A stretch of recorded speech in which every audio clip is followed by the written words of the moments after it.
stairs.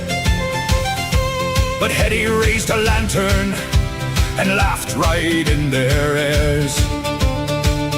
Then the young girls in the house started singing clear and high, through the shuttered window panes like sparks against the sky. Hold fast, the whole old beams replied, and every goblin footstep lost its nerve outside. For the mark, drive them from the...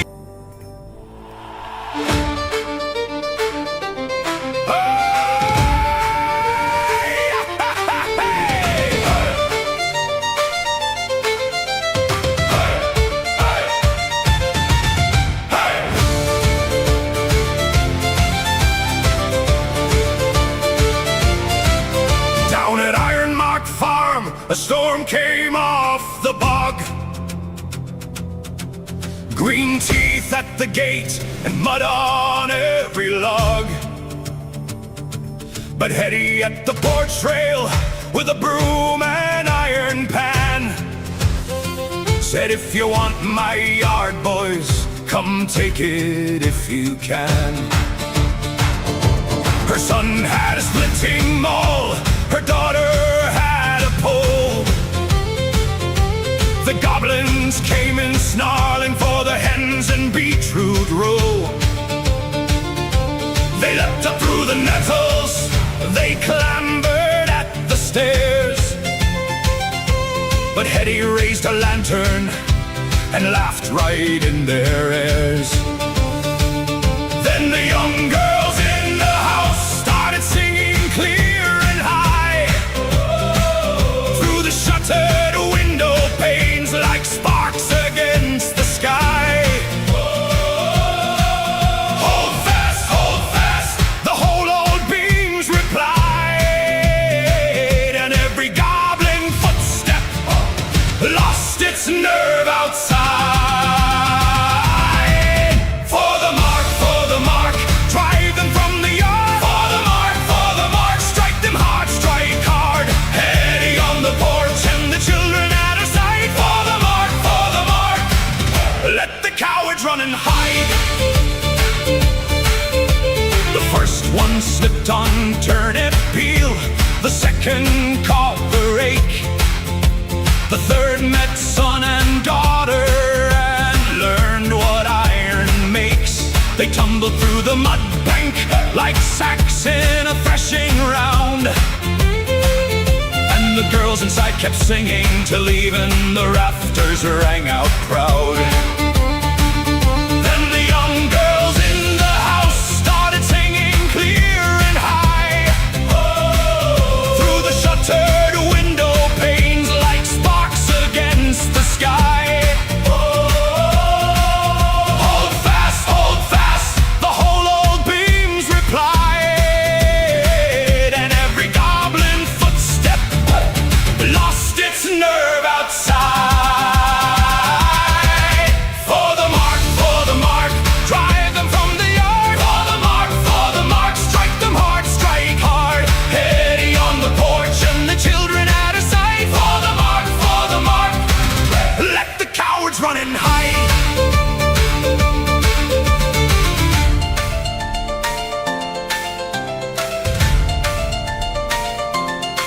By dawn the lane was empty, the crows went back to sleep. The broken pots lay shining where the goblin boots did creep. Then the teenage girl took saddle with her hair still pinned in braids, and rode hard to the village green through morning's cold gray haze. To arms, for the mark, to arms, strike them hard, Hetty on the porch and the children at her side. To arms, for the mark shouted wide.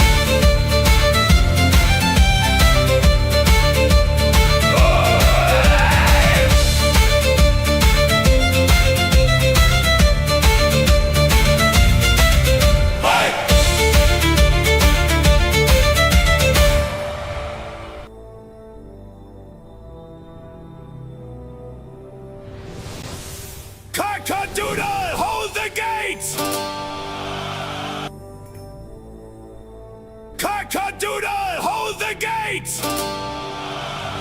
Steel boots on the straw tonight!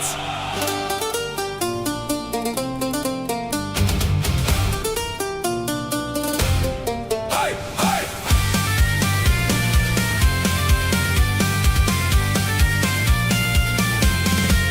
He woke at dawn in feathers and pride. Tiny helm on a comb so wide. He sharpened the beak on a butter knife. Swore by the grain he'd guard this life. A hen looked up and rolled her eyes. Said, show him, sir, and make him wise. He dug one claw in the coop yard dirt. Then flared his wings like a battle shirt. Hear the clatter at the fence. Boots and hooves and bad intent. He puffed up tall, all chest and fire. Then screamed, nobody steals from my empire! Keep out the coop. Keep out the coop. Cluck, cluck, boom. Hey, hey. Keep out the coop. Keep out the coop or face my boot. Hey, hey. Three fox lads came with quins to sly. One had a spoon and one had pie. The rooster knight spun his little lance, caught one jaw in a chicken dance. Shield went bang on a wooden pail. He slipped in mud but he never failed. One fox lunged, got a face full of straw. He crowed so hard the whole yard shook raw. Hear that clatter at the fence. Boots and hooves and bad intent. He puffed up tall, all chest and fire. Then screamed, nobody steals from my empire! Keep out the coop. Keep out the coop. Cluck, cluck, boom. Hey, hey. Keep out the coop. Keep out the coop or face my boot.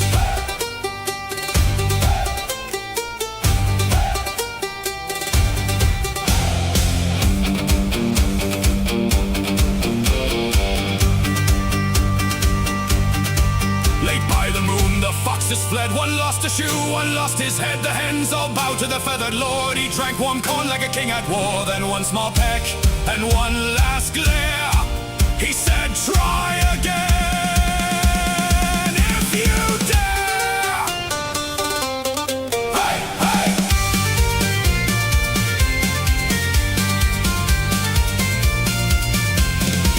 Ah! Keep out the coop.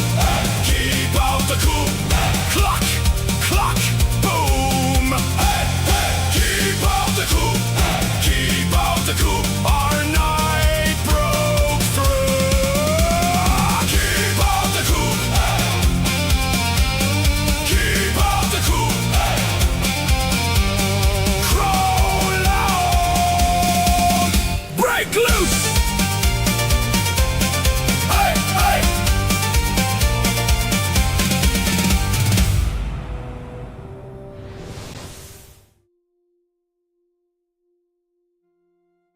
Hey, fuck it, we're live. Anyway, so let's talk about everybody's favorite little people. Das Hafling. Everybody knows that Haflings are, disgusting little perverted weirdos. Because, that's how they roll. Now, once again, I'm going to suggest the second edition Player's Handbook Rule Supplement, complete book of Gnomes and Haflings. It runs like $5. If you're having trouble coming up with your own ideas for the Haflings and stuff, and I hope you'll pardon the background. My granddaughter is watching. She is currently watching Encanto, which I personally hate that movie, but hey. But my granddaughter loves the singing, and she's 2, so.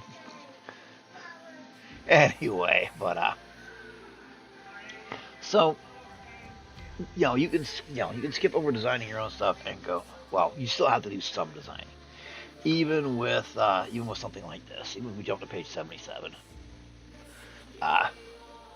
you still have to do some work on your own. I mean, but this is Hafling culture. The name Hafling is a misnomer. You can. Their own name for the race translates for the folk or the small folk. A lot of people, a lot of older languages, their name for themselves translates out to the people. Funny thing is, their name for outsiders usually translates to not people. So, but giving them their own stuff, family.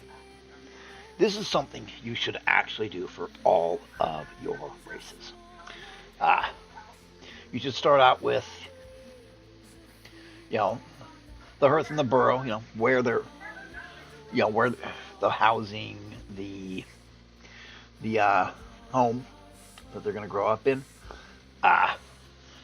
Just mention a little bit here and there about where it is. For example, let's say the fireplace will be built with as much stone as possible, given the materials on hand, and capped with a large wooden mantle. We'll have a wide mouth and well-designed chimney to draw smoke up and out of the room. Now, there is a little known, if you don't have a fireplace or have never had a wood stove, you don't know there is a little piece of technology that is vitally important, and I hope you can hang on a second, those of you that are talking in chat. My Firebot is not working correctly yet, but here we go. Haflings are the original foodies, yes. Hey, Kat, it's good to see you. Hey, Robin's here too, but anyway, so where was I? Oh yeah, so it's called the flue, and all it is a lid up inside the chimney that you have a bar that tilts it, and you can tilt it so it's straight up and down. You can close it all the way, and that determines how much smoke you let out. Now, hear me out. It also can affect your heat. If you're running a high heat, low smoke, you can turn the flue to a quarter and let the smoke out, but the heat radiates out. The other thing is it's the twist. I know, I said we're rambling today, so, it's no biggie. We're rambling today. A fireplace chimney, here's the fireplace. And here's the mantle. Now the chimney should come up and do this. And logically, your flue should be either right here or right here. Because that lets the smoke go up and out. Straight up and down, not good. I wonder when they figured that out. When did they figure out chimneys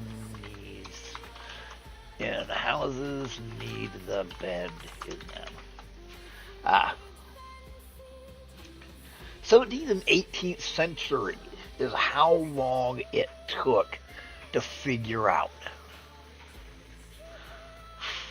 And they figured it out by accident. Early superstition claimed that witches could fly down straight vertical chimneys. The bend disrupted their flight path. Now, you could actually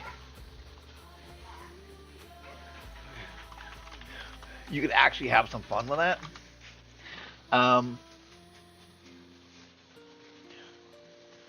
Okay, so according to the AI, it's not used for heat retention. When did they start using it for heat retention and draft improvement? Stop telling me the same fucking thing over and over. But anyway, so we call it late 18th century, so around 1795 roughly.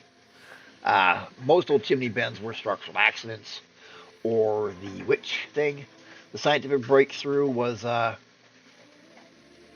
before this, they believed that heat was a physical fluid and that chimneys needed a massive yawning opening to gulp in the smoke. This caused huge heat loss. Thank you, because my monster just ran out. Okay. So instead of it sucking all the heat up, so in other words, it goes up like that, and you have a heat radiation point here. That is a major heat radiation point. So anyway, but you could always have a fun thing with the 1500s are making chimneys from straw and low fire brick. That doesn't work very well. It's surprising. Actually, the witch's bend started happening in the 1500s. The straight, this is for heat, didn't start happening until like 1790s. But you could put in the bend.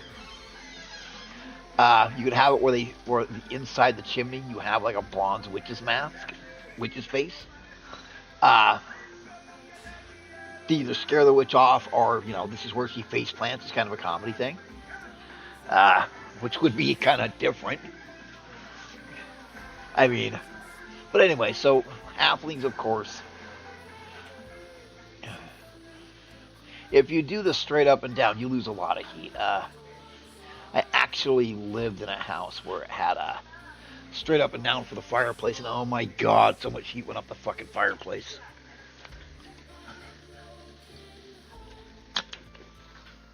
My dad got a pickaxe and busted it in, and then sold a flue, and bricked it back up because he could turn the flue and keep the heat in.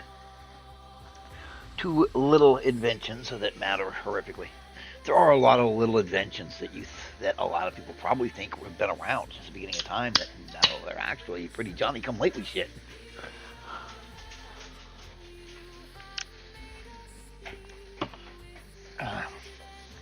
You can still see it in older houses in Europe, not so much in America, but if you look into the fireplace, you'll notice that the mouth of the chimney is as wide as the fucking fireplace and has 45-degree angles inside. That's so it can gulp up the smoke. Anyway, we were talking about halflings. We're talking about halflings, so let's go back to those little buggers. There we go. So, let's see. Well, some of you are just gonna have to bite the bullet and zoom in if you really want to know. But I'm telling you right now, I'm gonna tell you all the time that buying these books is a good idea. Only $5, you get the PDF. You're good to go. Sometimes you run into them at your stores and shit. But anyway, so when you're doing a race, this is actually a good thing to follow. This will help you figure stuff out. Basically, your hearth and burrow, your home and your fireplace. God. Where your fireplace is can dictate a lot too. Is it in the front room? Is it in the kitchen? How many rooms does your house have? And then family. How many in a single burrow? They're usually one family. But maybe your halflings like community. Maybe your halflings like living in a pile. Maybe all the halflings live in one big naked pile. I mean, if that's what you want, if that's what you and your players want, I'm not here to kink shame you. Then you do growing up. And then you do, sustenance, what they eat and stuff. And here you have, halfling children playing hide and seek. And it can throw you for a minute until you realize she's standing on the rocks. Now, sustenance, what they eat, how they like it. Halflings enjoy eating and drinking in plentiful qualities, despite the difference in size. A typical halfling will eat as much, if not more, than a human twice his size, because of a very high metabolism. Now, notice that halflings in the first and second edition were depicted as chubby chunkers. And they were. They really are, but the ones that are out there physical are lean. Trade,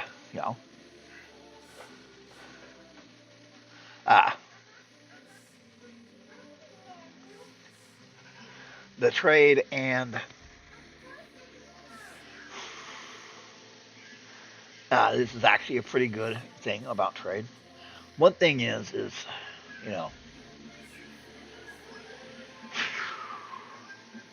there's a thing with trade. First of all, characters going along with a caravan to guard it is always good stuff.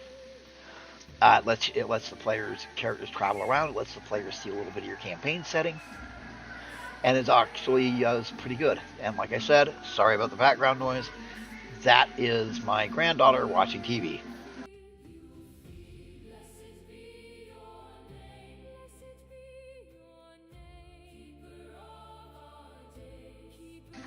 I'd put in the noise gate, but that would get rid of me. But, Yeah, we're gonna try. We're gonna see if we can. We're gonna see if we can noise gate this shit down a little bit. No, because it's gonna be loud as fuck. So no. Oh well, it was worth a try.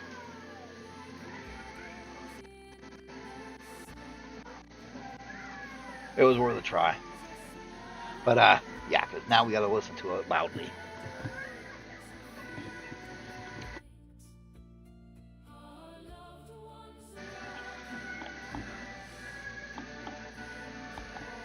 Uh-oh.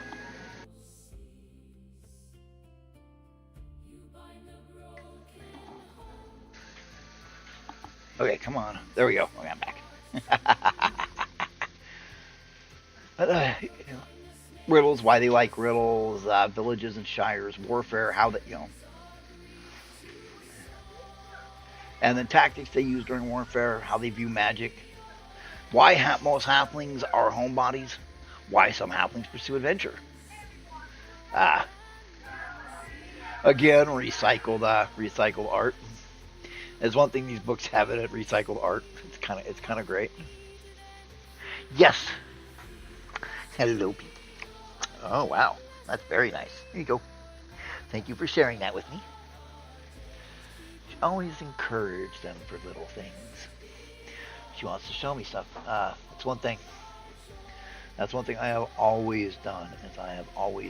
There is nothing I am doing unless I'm literally trying to hold an artery closed. There is nothing so important that I cannot lift my hands off of it and turn to my children or grandchildren and give them my attention. Nothing. It's actually lost me jobs before because I was given a choice. I could either go to my daughter's MRI or I could take work because another section supervisor decided to give his friend the day off so he could go fishing and tried to give me his work and then was doing the "are you refusing work?" And I was like, you realize by the Family Leave Act you can't do this, and you're lucky I don't fucking sue you, but instead I quit, go fuck yourself, and if I see you in the parking lot, I'm kicking your fucking ass. So I pulled in to drop off the truck and the tools, and he was in the parking lot. So I told him he could go ahead and call the fucking cops because he came out and like, you came out and swung at me like a dumbass. He was one of those guys that his idea of being a supervisor was bullying you. Anyway, where are we at? Myths of Gnomes, always good stuff. The invisibility factor, fighting small. A lot of people play everything as small humans. Oh God, one of the things I hated is players that would use gnomes and halflings and play them as children so they could, get underneath women's skirts and stuff. I was like, really? Fucking really? 34. People bitch about the fact I have, nudity and stuff in my games, and I'm not afraid to talk about it. Sex in there. I don't roleplay the sex. It's all black curtain stuff, but it's mentioned, and lovers and stuff like that. But then these same people will do fucking weird shit like, have their halfling character pretend to be a child so he can butt fuck some elven girl. Anyway, getting into gnomish culture. Festivals, big fires. Particular fascination with flame and light it brings into the darkness in which they would otherwise dwell. This assumes that gnomes are underground dwelling. Originally, gnomes lived in warrens underground, which once again we have that really cool thing with the warrens. So, with the it's not extensive, and then you look, and yes, it was extensive. Let's see here. Go ahead and kill this for a second.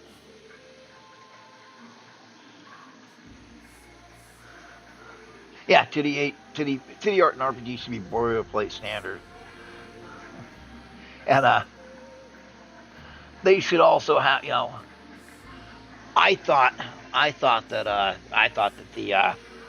the Steve Rogers and his huge package for the 4th of July was fucking great. Yeah, I think they should have more shit like that in video games. I mean, because it's fun. And like I said, I'm sorry about the background noise. She is watching a movie. She's dancing. She's at the dancing age where she gets down and dances with the songs and dances with the characters. And she doesn't want to dance with you. She doesn't want to play Dancy Dance with you. She wants to Dancy Dance with the TV. But it's okay. Dancy Dance all you want to, little sweetie. But anyway, so last time we also talked about we're going to have more than just Ironmark. We were just going to have Ironmark initially. But we're going to throw some stuff, and we're going to make it so, you know, Ironmark is still the border, but it's a big area, which means that these two guys are being put on by the not Greeks. And speaking of the not Greeks, I of course did some artwork over the last few days because it amuses me.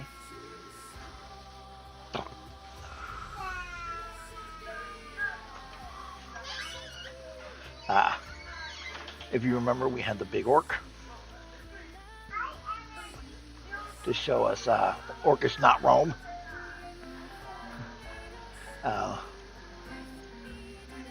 But now we've got not Greeks. Now we got the not Greeks of the Goblin Empire.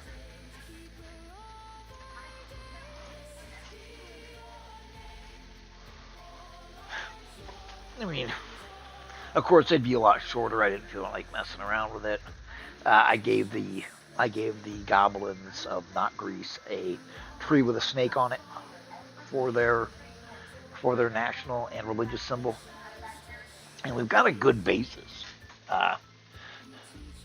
Basically, if you're familiar with the man Kazimors of Larry Niven, he actually looked at a few social things that happened after World War II.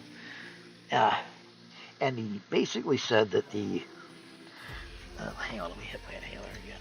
My throat's shitty. But the Mancazin killed off all the Screaming Leap guys. So the orcs and the hobgoblins, hobgoblins and the goblins, all the first and second, all the first and second edition guys, their lawful evil took on these kingdoms and lost for the 15th time in a row. Well, this time was so bad it caused a schism. So we have Grumish and not Grumish. And not Grumish is like, well, we keep getting our teeth kicked in because they have industry. And their civilization is more than a bunch of huts in the goddamn woods. Sure, we can build up 50,000 guys in the swamps and woods and hills, but we march against them and we lose to 1/10 of our number. Because they know what they're doing and charge across the battlefield apparently ended with the invention of the longbow. So they decided they're gonna build a civilization, because civilization is how they're gonna take over. Which is being looked at, which people know because, like I said, this is not a river. This is a 100-mile wide strait. Think of, everybody knows what a strait is now, thanks to Iranian shit. So sure, the current goes this way because it's flowing out to sea. With tide, actually not with tides. But anyway, so sailors have brought news of not Orcish Rome and not Greeks. And surprisingly enough, not Egypt's. Not Egypt in here, which is new. Oops. Oopsie. Yep, I think somebody's in trouble. But that's what you get. Anyway. Not Vikings up here. Subarctic. This will all be frozen over. The Great Mesa. Anyway, we went over that. But, so the rolling hills is going to be vitally important. The not Celts, we decided, were hobgoblins. Still put a lot of pressure. We got our not Aztec. Speaking of non-Aztec, if you make an actual, not Aztecs and give it to a species, they are completely disturbing. Here we're going to add the kobolds in here. We're going to have the 3E 3E, 5E Pathfinder kobolds, the lizard guys, the heirs to the dragon blood. And they are going to be complete fucking screaming lunatics. Because that's the good stuff.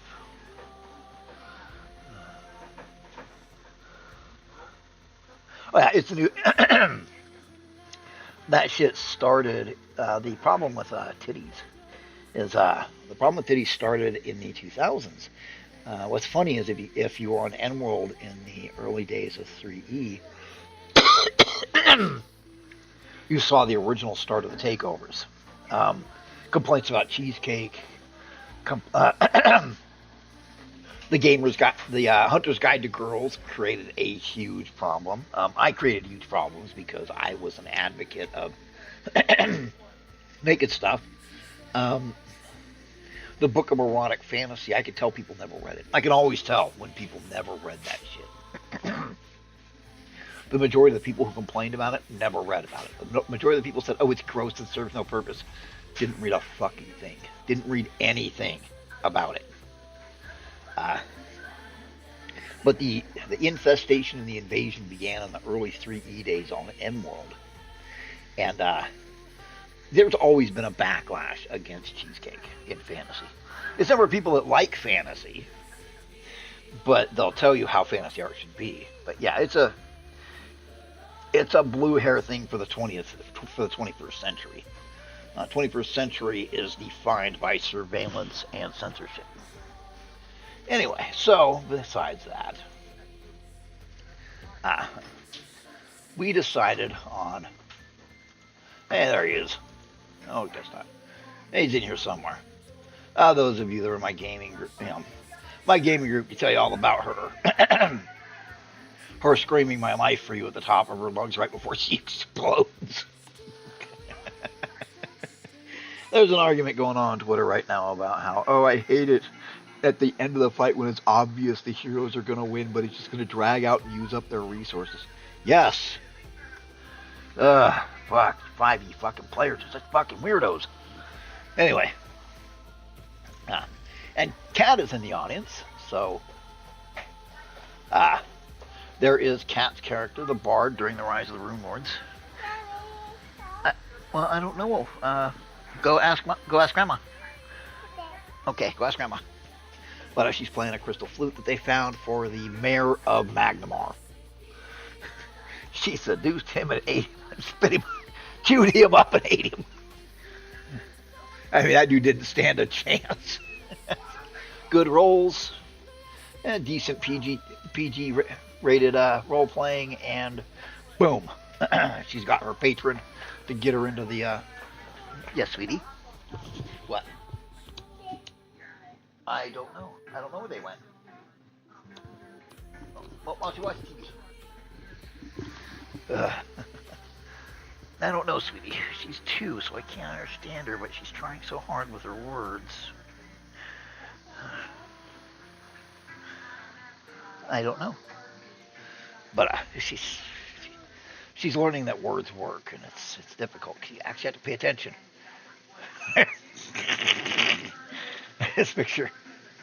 That picture will never not get a laugh out of me. There we go. There's our not orc. There's our. She was a good character, Cat. Think of how your players would react to seeing this dude come, waving, holding up the white flag, and they come out, and this dude wants to speak to the commanders of the human armies because they learned about parlaying. Number one, if that doesn't tell your players, this ain't good. They got industry. That's bronze armor. That's good bronze armor. Yeah, you did. You missed a lot. There was some really good shit that went on. But, so Haflings and Gnomes, like I said earlier, should be different. I already went over how you can make them, off. It takes a second for your brain to realize why her picture looks off to you.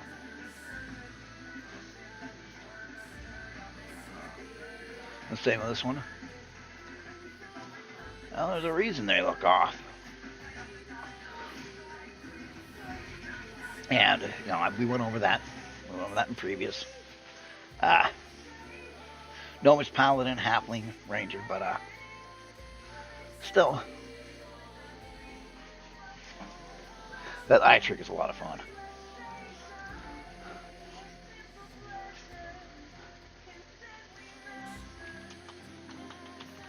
And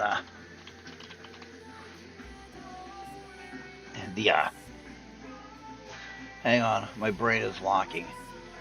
Hang on.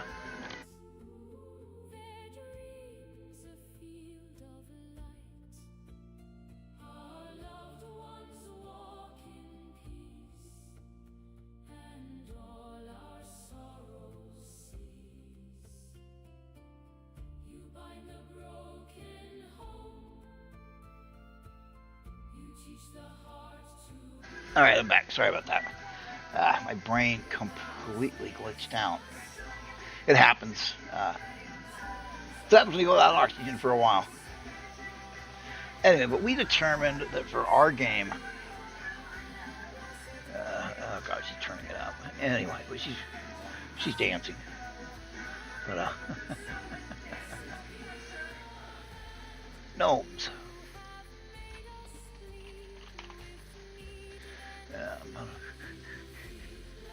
But we have the gnomish ship ladies who look like they own the color blue, so let's grab them again. Or did I forget to upload them again? Yes, I did. I forgot to upload them.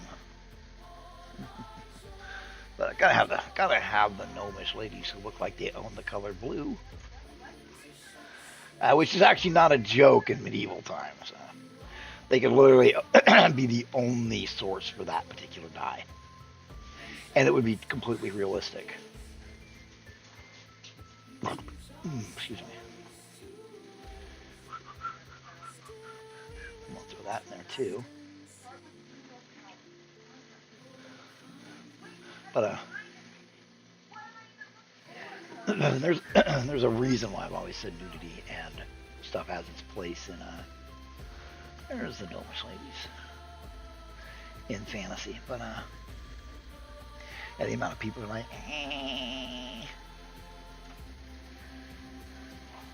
because let's see, we'll go. I'll drag him out here. Tell me that these gnomish ship are, basically the admirals of the Armada don't look like they own that particular color of blue. And the one in turquoise might own that particular shade, but tell me that they don't look like they don't own that color. Of course, I snagged this off of Twitter. I did leave the artist name on it. Let's see if we can recognize it. I do not trim stuff off. Oh shit, no, he didn't put it on there. Damn it. I asked if I could show it, and he said yes. But they didn't leave it on there. But anyway. Aphrodite's illusion. Shield. So she's looking over the shield. And this is what people see, is the nakedness. This would be, absolutely perfect. I mean, and here it shows, whoever did this did their stuff, did their research very nicely. As you can see, you can make your, damn it, I'll have to do a reverse image search later. These, because they're obviously an excellent artist, but imagine the first thing, hey, no, get down. Get down. Every time a 2-year-old is quiet for longer than 60 seconds, you go look. That is a rule. You will notice I put a lot of emphasis on clothing, dress, because it matters. Believe it or not, it used to matter too. Before everything got slimed with the game of big gray blobs, how people and characters were dressed mattered. I mean, number one, that is a very distinctive armor style. It's a very distinctive headgear, very distinctive shield emblazonment. There you can see the backside of the shield. But very very way of dressing, and having that can tell your players where they are, who that military belongs to. Even if they don't use this anymore, even if nobody uses it anymore, finding the treasure that way tells you a lot. I am a big fan of putting down, where the old empire's borders were for when you build stuff. I am also a big fan of something that isn't really done nowadays. Gygax mentioned it a few times, but I'm not, Gygax said it, so we have to appeal to that. So we have no choice but to do that. No, and stop being a douche. But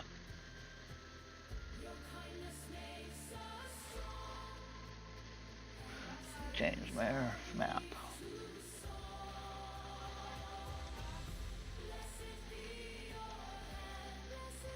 Bring the front.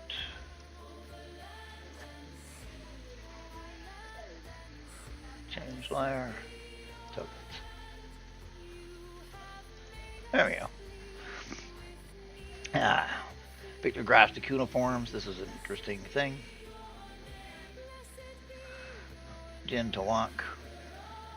Hand. Barley. Bread. Water. Now, these are actually... Cat could go on and on and on about how it matters where it places the runes before and after, above and below the accents, which we didn't know about with Egyptian hieroglyphics until recently. I sat there fascinated and listened to Cat talk about them for like an hour one night. Because it can be fun. Anyway. Just a neat little thing. If you have your standard Dethic and Elvish alphabets, you can use something like this to go backwards a little bit. So you can make yourself, especially with the invention of AI artwork, you can make yourself some snazzy elven blades with the hand of blood, severed head. Yeah. But you can use the older runes in the second section instead of the modern Elvish runes in the fourth section. If you see what I'm talking now. Oh God, I also do it fascinatingly. It made me look stuff up like this. No, I'm one of those people that I used to be one of those people that just sucked up knowledge constantly. But since the brain damage, it's been a little difficult. But you just keep on trucking. That's all you do is just keep on going. Anyway.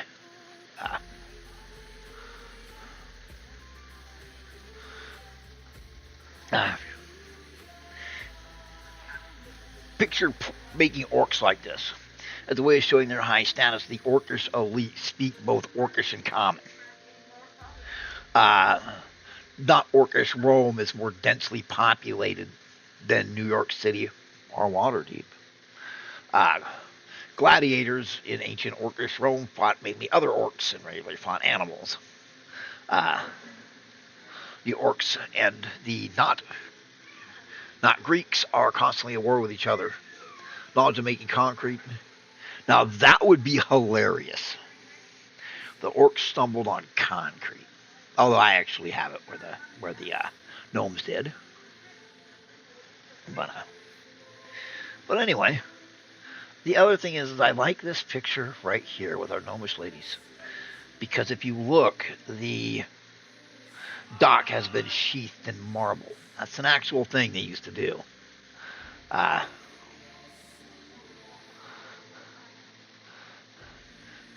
Picture if instead of the wharf being wood and run down and old, it's sheathed in marble. You can give the characters a sense. You do this, it's little stuff, and it will give the players a sense of how good a condition an empire is, based on based on how good the architecture still is. But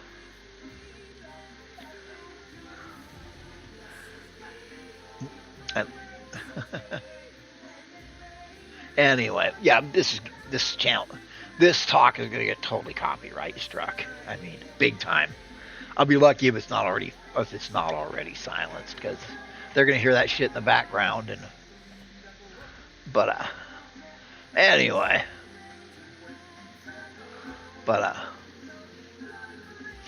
so earlier I stated we were making the gnomes our shipbuilders, and that they have islands out there that have dry docks. If you don't know what a dry dock is and you're a DM, I beg, please go look up what a dry dock is. You briefly see a dry dock at the beginning of Les Miserables.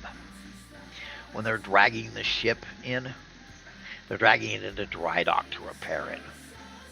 Of course, that's also the dumbest fucking way a dry dock. Here's how a dry dock works. They open the gates, they bring the ship in at high tide.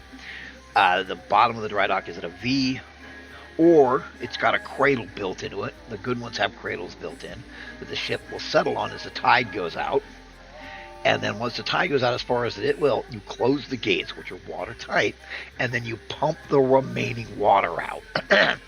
This gives you access to the ship's hull completely. Dry docks are often where ships are built, so you don't have to, I don't know how many times, I don't know if y'all saw that video from a couple months ago.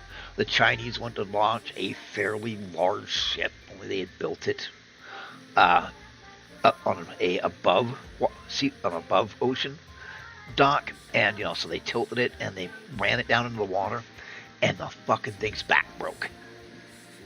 And you can see the upper part of the ship. My God, there's a name for it. I cannot remember it. But it buckles. And, I mean, at one point, this ship's at like a 45-degree angle. And it just plunges straight into the ocean, never to be seen again. And it's like, a ship that big, you got a dry dock, baby. You can't run it into the water like a fucking pontoon boat, you fucking weirdos. But yeah, there's a couple 100 million straight out somebody's ass. Not a big surprise that now we're hearing about purges. But anyway, number one, gnomes are small. You get more per ship. Gnomes, because of their muscle density, they may not be able to reach as high as humans for max strength, but they can still do pretty good. So you actually would give your shipboard gnomes. So that strength max gnome 18, females 15, minimum of 6. I mean, stronger than the Elvish minimum. I mean, they're up there with half-orcs for their minimum. So, a gnome can actually have, as a fighter, can have an exceptional strength bonus. So, I mean, gnomes are pretty fucking hardy. Yeah, we're losing a lot of first edition because first edition is something that's made in China, immediately sinks into the sea. Yeah. I mean, watching it was just horrifying. I thought it was AI at first, but no, apparently it was real. Yep. You broke it. Not only did it break it, you could see it folding, so it didn't rip the back open. It just broke the back. It's like, man, normally you need a torpedo to do that kind of damage. Anyway, so gnomes have a good strength basis. Got a good intellect basis. There's that 7. That's nice. Wisdom, Dexterity, the Haflings are better, but Constitution, there we go. Look at that. I mean, wow. They beat elves, but nobody else. Charisma, they're like everybody else but the elves. But anyway.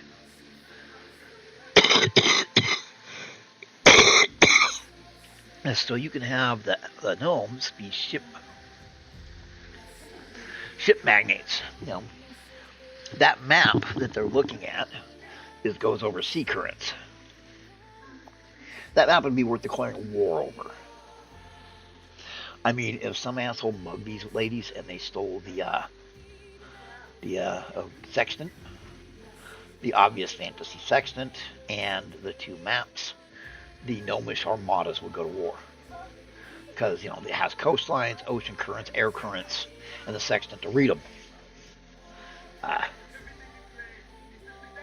You could also say that, they don't talk about it much, but if given a chance, if the gnomes catch some vessel out there by itself, out in the open sea, they'll sink that fucker.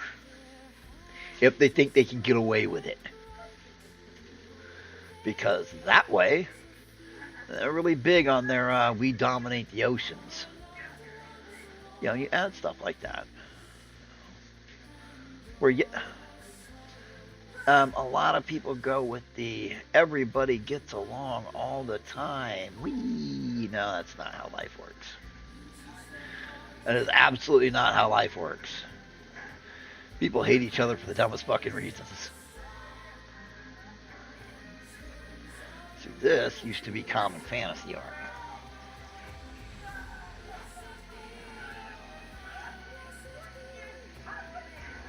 I mean, and nobody ever complained they weren't realistic. I mean, lady, you probably should have wore a bra in your 20s.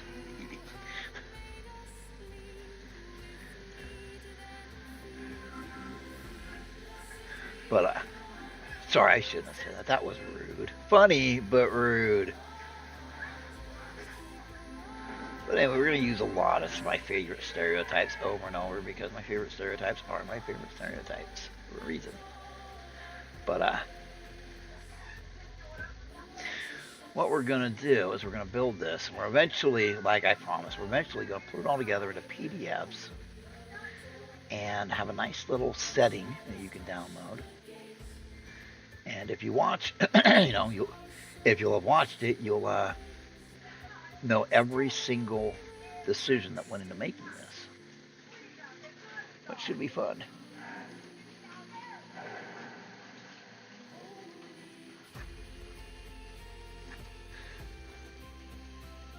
Get fucked, Piper.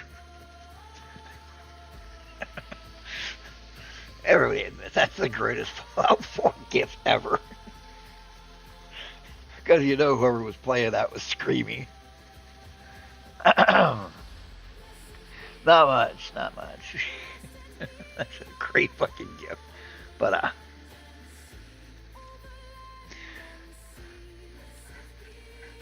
half-elves, I thought it would be funny. With the mysticism surrounding it and everything. Oh, look, it's everybody's favorite goblin. As a player, if you saw this fucking goblin, you should start shooting. Because that's not going to be good. We're discussing gnomes and halflings, kind of. Anyway, but if we make the gnomes shipwrights and give them an extra joint in their foot so they can wrap their foot around, in the middle of the human's foot arch, the gnomes have another joint so they can wrap their feet around the ropes.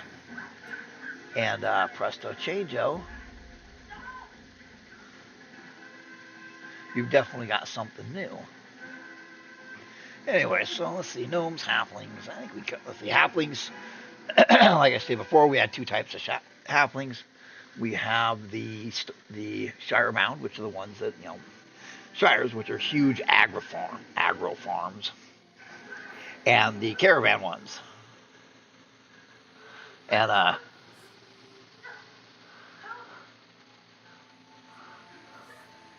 Queen Mary is bigger than the Titanic, yeah.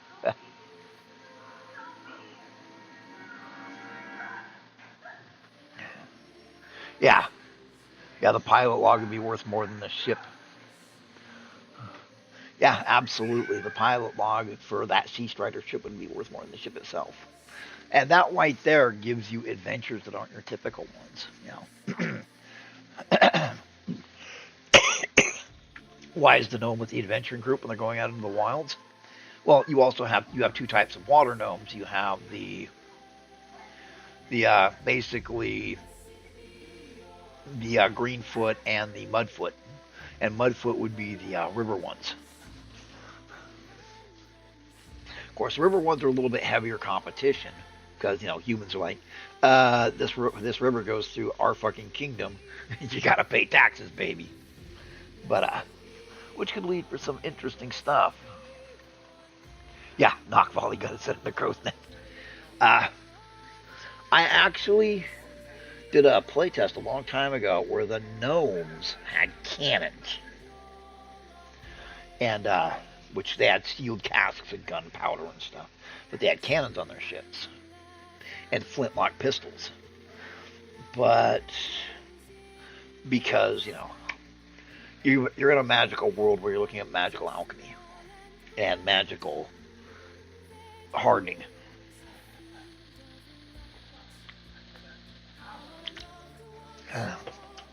A smoothbore pistol isn't good at range, but it sure as shit is good when you're doing shipboarding. No real rifles because because a magic missile beats rifle, and they've got about the same range. So magic missile beats rifle. Fireball beats musketeers. So, but cannons are a different matter altogether. Plus, think of the major cities that can afford it, buy it.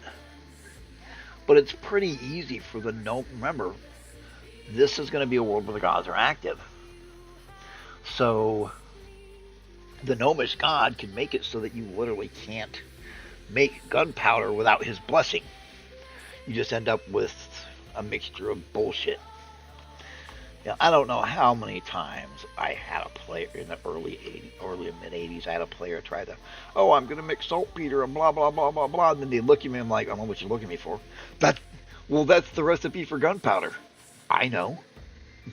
I, too, went to junior high science class. Well, that means my character's invented gunpowder. So no, your character invented jack shit. Because the gods aren't fucking stupid. See, I often have it where the D&D gods know about our world. They know about our universe.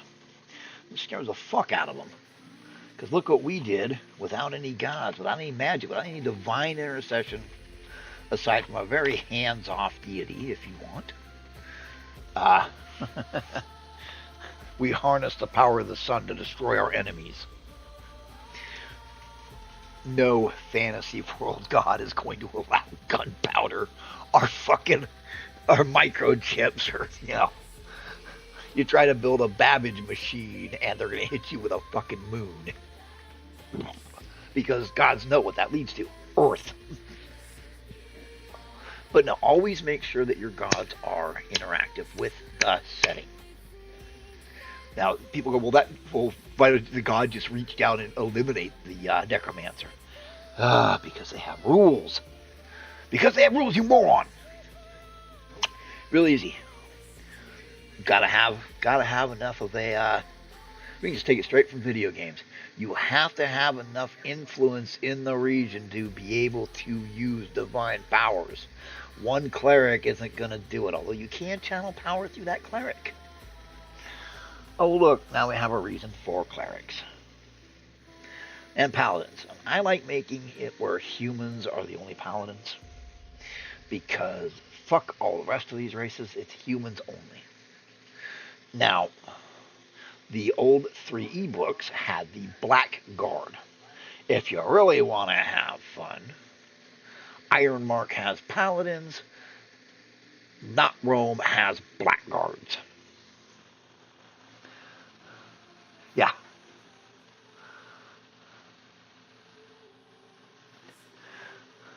The gods find out about an assembly line. Smite that man and his village.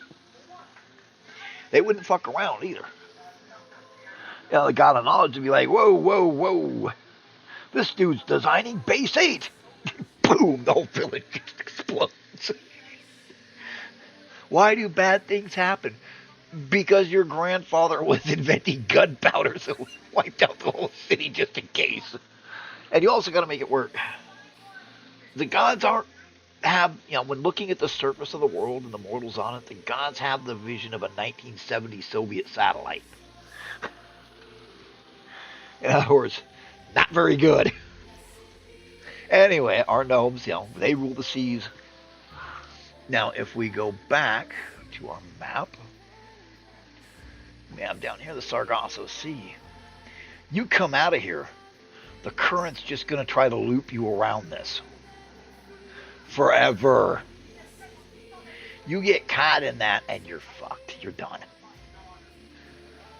So here comes the water out of the strait. It's warm water. It hits here and it forms a current that constantly goes around this this volcano caused this mesa. Now that mesa is fucking huge.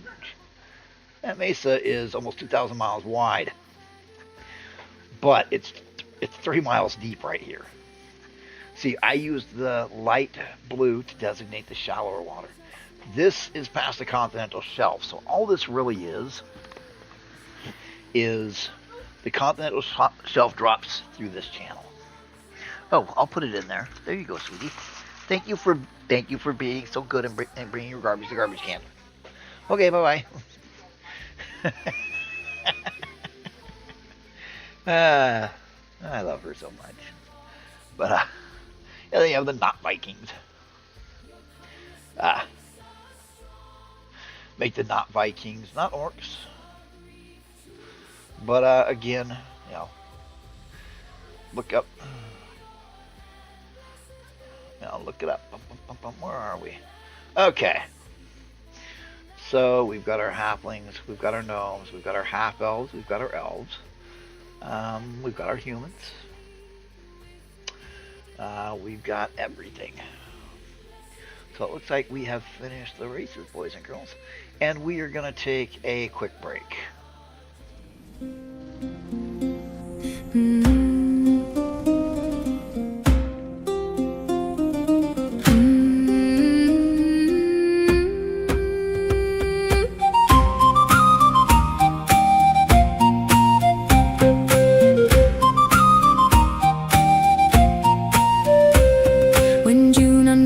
The green hill gate, we run to the bramble and laugh too late. Blue hands stained by the sweetest stain, bare feet dashing through warm rain.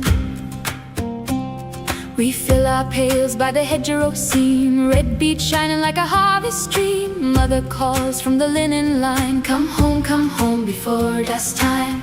But the creek says wait, and the reeds lean near. Every small brown face turns bright with cheer.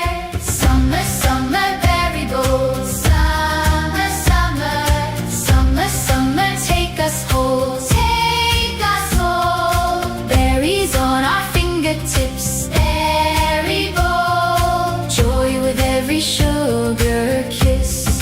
Summer, summer.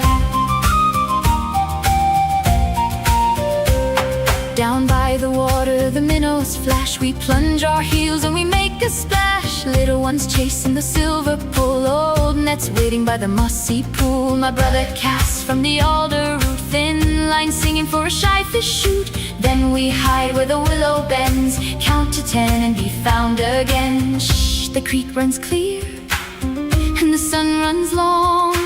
Even little hearts can grow so strong. Summer, summer, berry bowl. Summer, summer, summer, summer, take us whole. Take us whole. Berries on our fingertips, berry bowl. Joy with every sugar kiss. Summer, summer.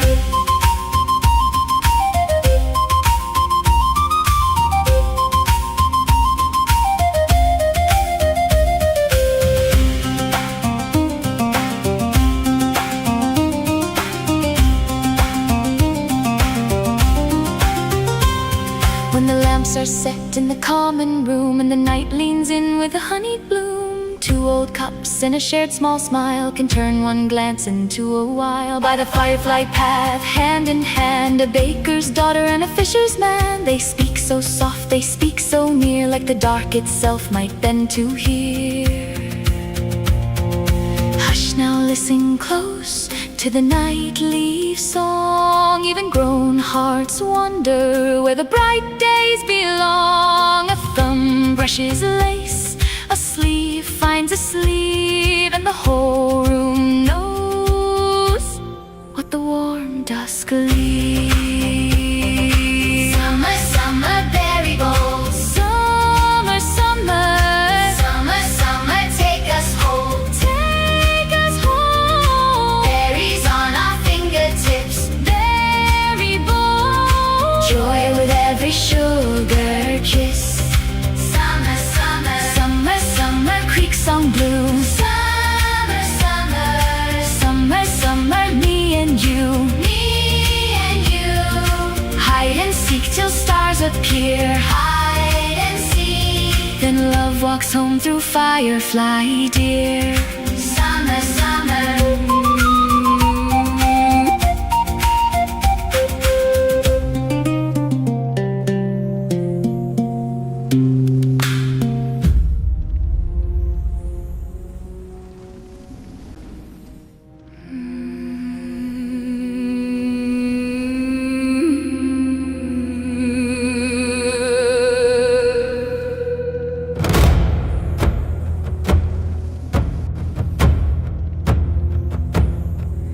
They rose to meet me in the storm. Two of them bone and bead and paint. They rose like they had done this before, like this old woman was something quaint. I watched them climbing through my lightning. I watched them spreading wide their hands.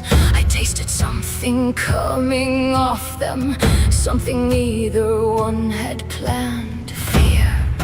Just the edges of it, just the first cold fingertip of it, and the darkness in me opened up its mouth and drank.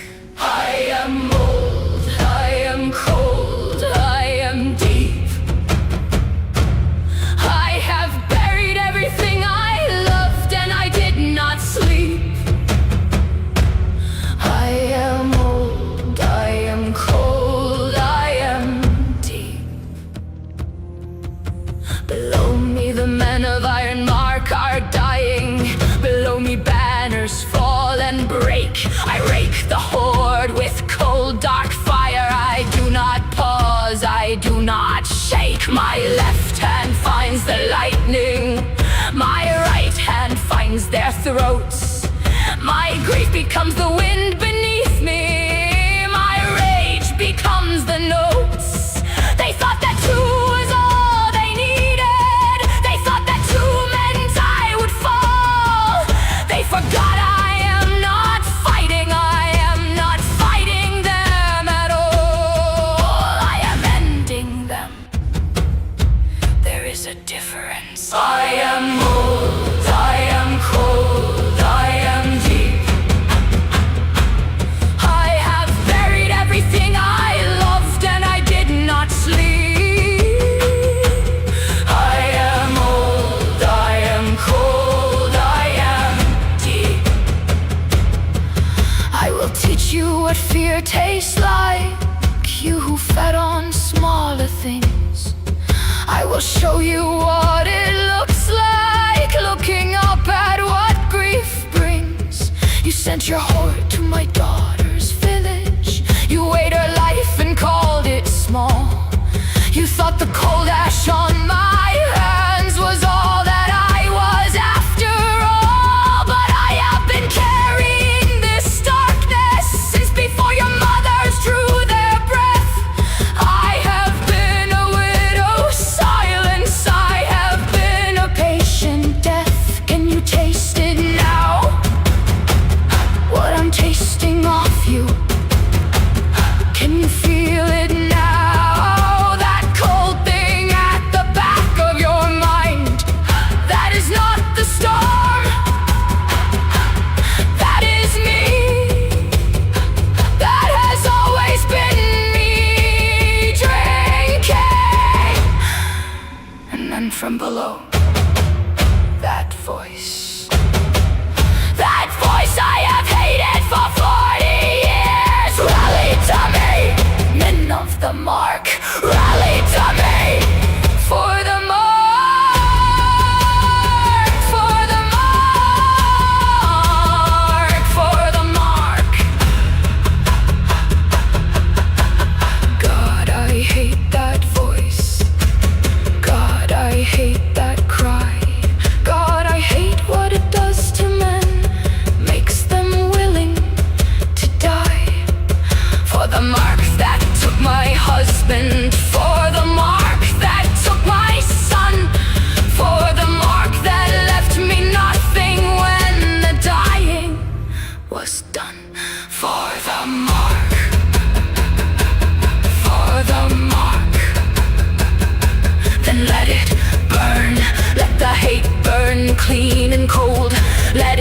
me past the pain now, past the ache of being old.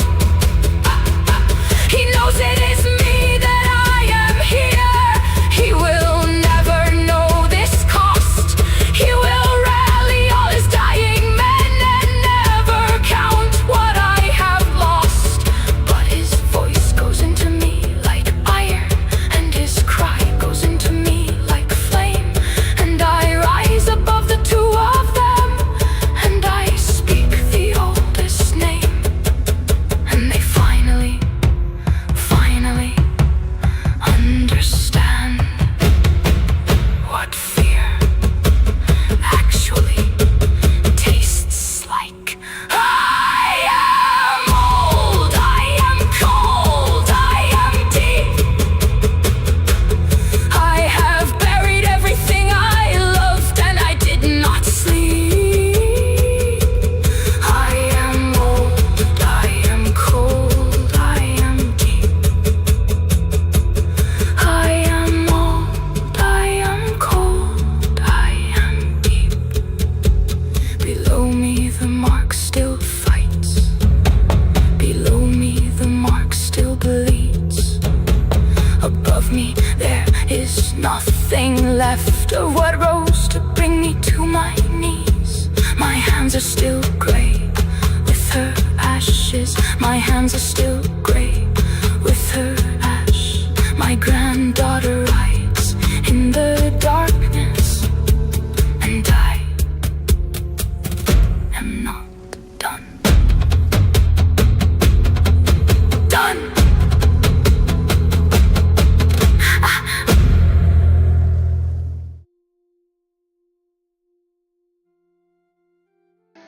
Man, that was one pissed off witch. That's toward the end of the album I made. It's one pissed off witch. She's fucking mad. Pucker Gun probably too advanced. Cat was actually part of a game that I was trying out where there was limited firearms. The game was just too different. It was too dislocating.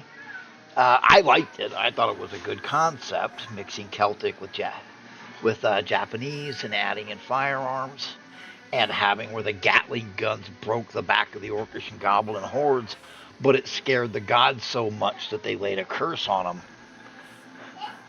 But it was a good setting. It really was. It's just it was too different, you know.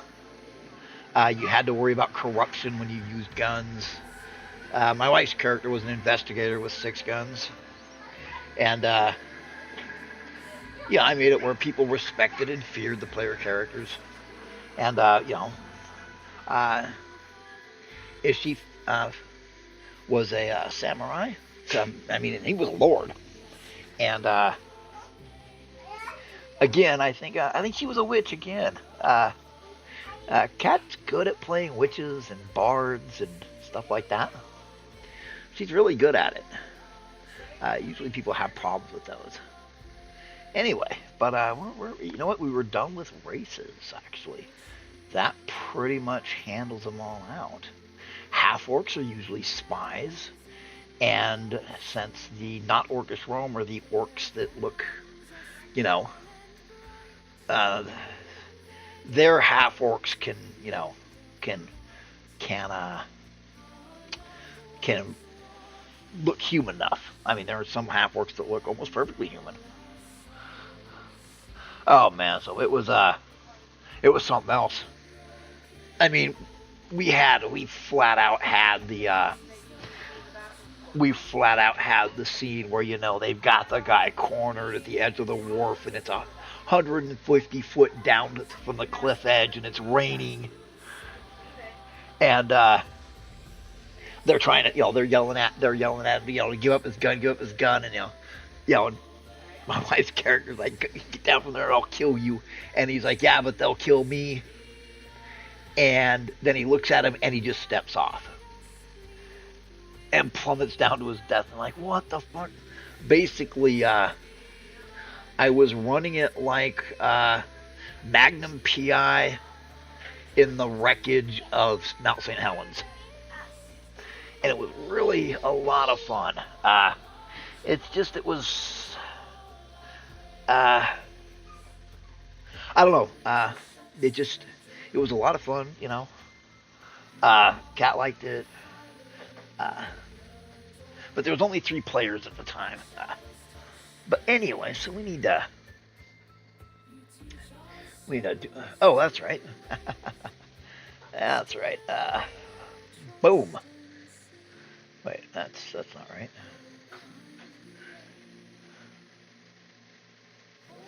That's not right at all. I don't know why it's acting like that again. Game capture. Game capture, yeah. That was... There it is. Boom.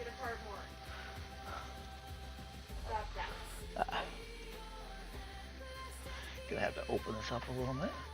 Once again, I cannot overemphasize the fact that if you are building your worlds, even if you consider yourself a pro, the World Builder's Guidebook is a huge help.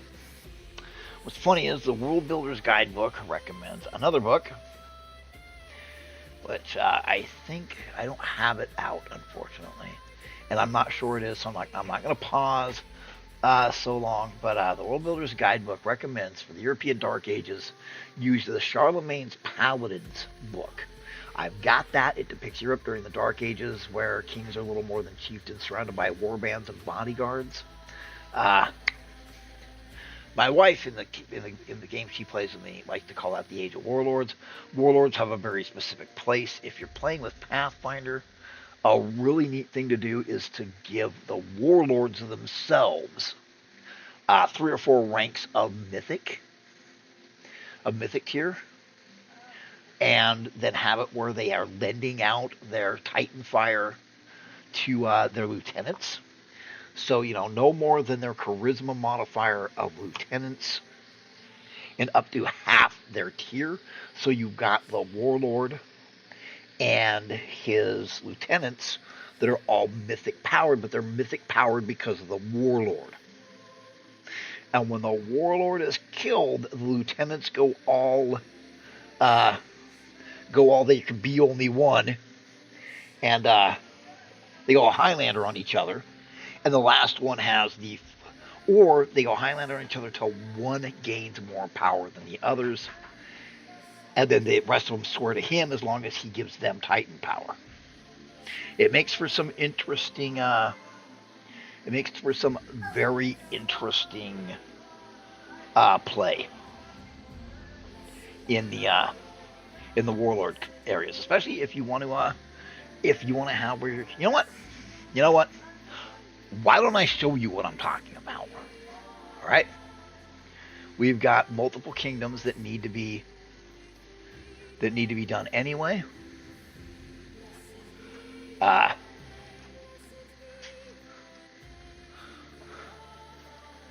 So why don't we do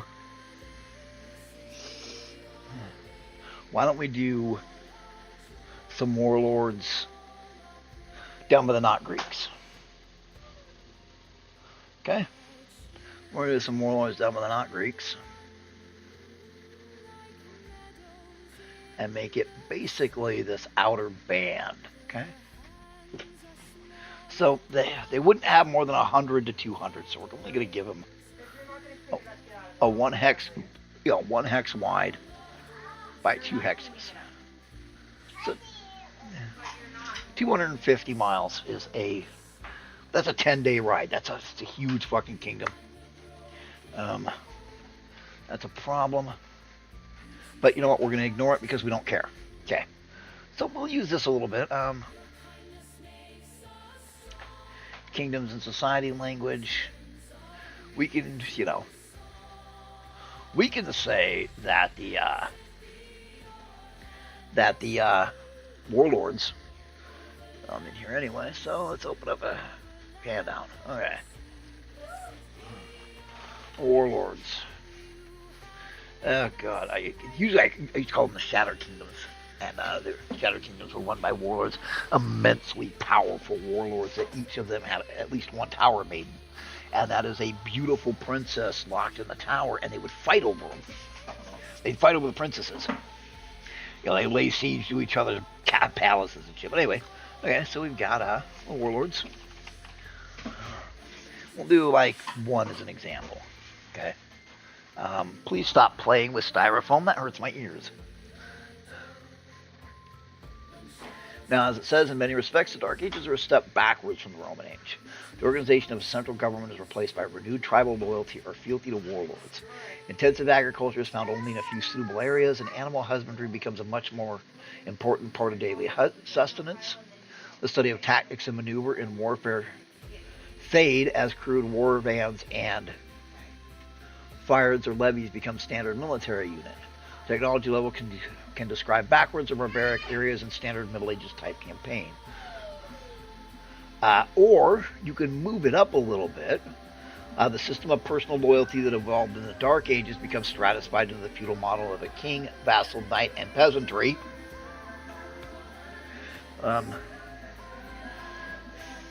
Improvements in shipbuilding allow longer voyages and increase in potential for trade. Like I said before, guys, I'm sorry about the background noise, but my granddaughter's here, and yeah, she's important. She's very important. But the Dark Ages, so okay.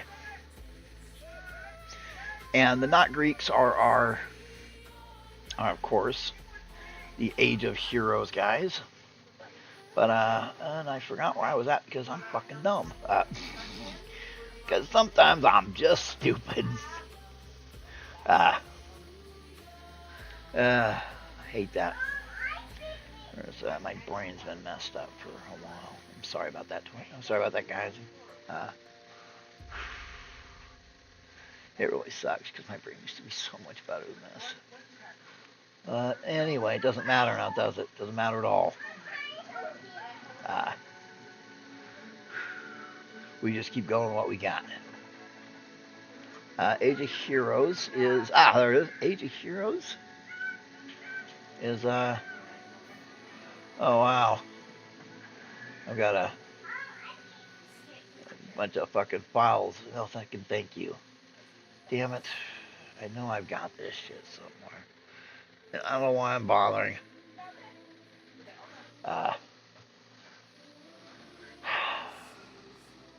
Sorry again, brain bleep. But anyway. So the H series from late second edition. Like I say, I cannot suggest it enough. But I've looked at a lot of these modern books of buy this so that we can do buy this. It's like it's okay, but it's not as good as the old stuff. But hey, what do you expect? I mean, everybody they're doing their best. I mean, it's like that meme going around, would you like to play a game in front of you is a wheel and an open door? All you have to do is walk out the door without reinventing the wheel. The door is not locked. The door is open. The wheel is a perfectly fine and functional wheel. Now then, game designer, walk out without. And everybody's like, yeah, they're so dead. They're so fucking dead. Yep, those guys are dead. Because it's like, oh, hey. Holy shit. Found it. Vikings, Charlotte's Paladins, Celts.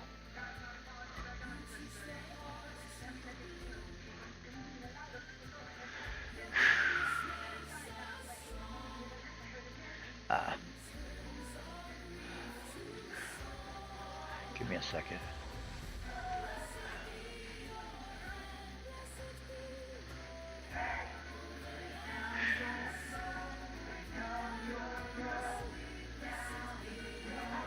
But Anyway, okay, sorry, my brain is absolutely fucked today. I don't want it to be, but it is. But anyway, so the warlords. That's right. We're doing the warlords. I'm trying to find my mythic. I'm trying to find my mythic in here. Anyway, yeah, screw it. Okay, so our warlords. The first thing they're going to need is a warsmith, and then they're going to need for resources.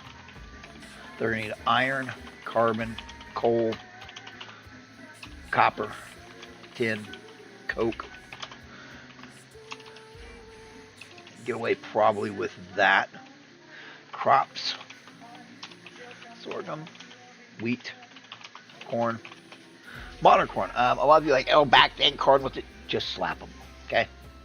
Corn, tomato, potato. The potato is your greatest staple crop, biggest staple crop ever. Crops, cattle, pigs, sheep, cow, bovine. No goats. Thank you for putting your garbage away, sweetie. You're such a big helper. Great, you're welcome. All right. Now you have the warlord, and I would go with 10 plus 1/4 level. Heroic are better stat block. Mythic tier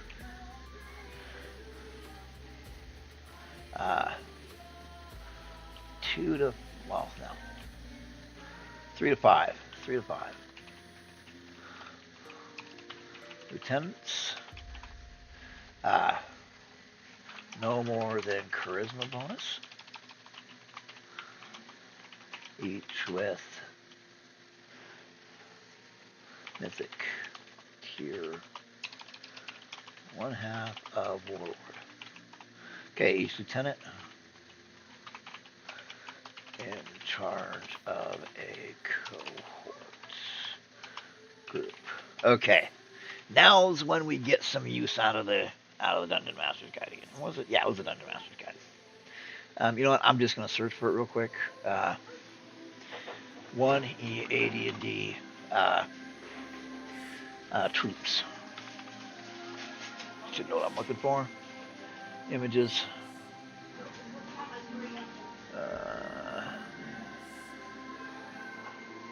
Yep, rats, can't find it. Okay.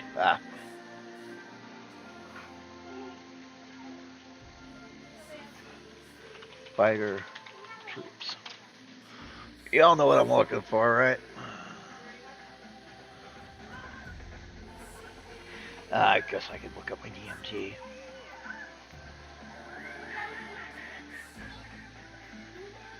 Game Master Guide. Where is it?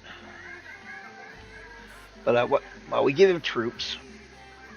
Ultimate Campaign's great for that, but believe it or not. But we're looking for the old. We're looking for the old Dungeon Master's Guide. Does anybody know what page is? Oh, coke. Yup, my brain just froze up. It's not cocaine. It's solid residue of impure carbon obtained from bituminous coal. Bituminous coal is very crappy. And other carbonaceous materials after removal of volatile material for destructive distillation. That's why he has a warsmith. That's why dude has a warsmith. Does anybody happen to remember what page the no, why don't we just ask the AI? What page of the DMG 1E AD&D has the fighter rules for troops?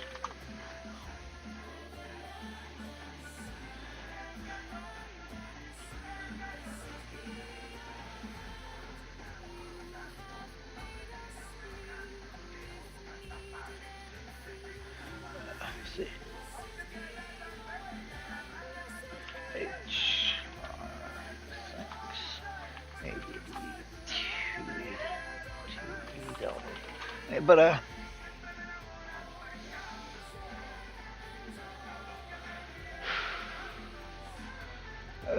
wish my shoes didn't hurt today.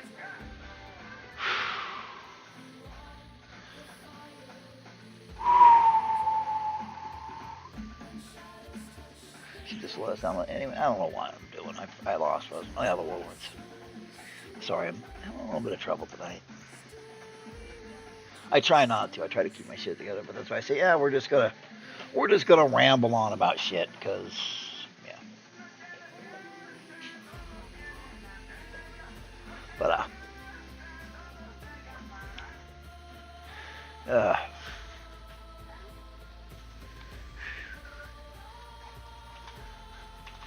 the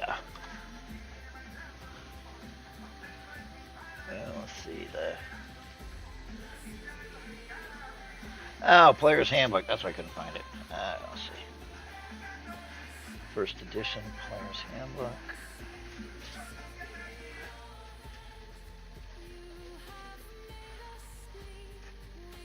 Player's options are. I keep mentioning them, player's options, and how they're fucking great. Like, really, one of these times, really. Oh, god damn it. So fucked up. Player's Handbook. Anyway, but you all know what I'm talking about. It's in the first edition Player's Handbook, and it is what the fighter gains at 10th level for troops, because hey, that's actually important. Oh, there's a glory of Rome. Anyway, shit, I gotta sit down one of these days and go through my fucking through my files. Yeah, God, I'm just a fucking dumbass. But through my files and coordinate them all. Okay, let's see here. Fighter should be down here with fighter. This is thief. Okay. Fighter. Okay. Nope, that's not it. Let's see. So, right. Okay, fighters. There it is. The fighter. Anyway, but page 22. But page 22. But anyway, you go ahead and have them bring up all the good stuff. 34 to 37. Anyway, shit. I got distracted again. Anyway, so we got his archers. We'll see. He's got 150 archers. He's got 200 light cavalry and 700 infantry. This is in the forces that he has that he can grab. All right, so he doesn't have a big area. Well, he's actually got a big area. He's got. Let's see. He's a. What is the?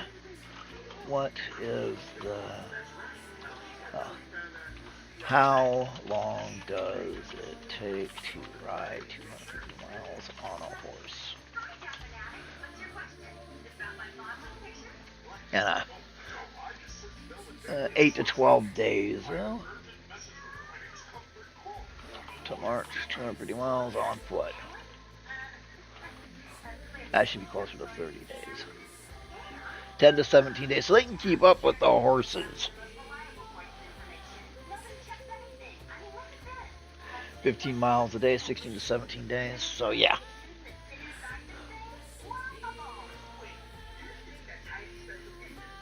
$500 because, put his castle in the middle. So he's got, it's pretty easy. I mean, it's one of those things that's actually nice and easy.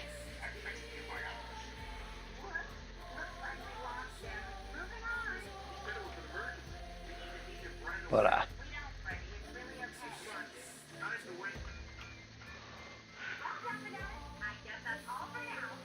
hirelings and henchmen. Whoa, hey.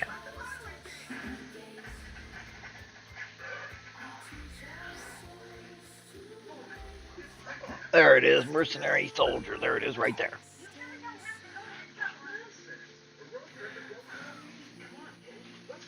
So you give him the smith, you give him all that good stuff. Henchman. Loyalty base. Loyalty score. All this stuff is actually in. Can you turn that down a little? It's getting louder and louder. I hate to yell, but it's getting louder and louder and louder.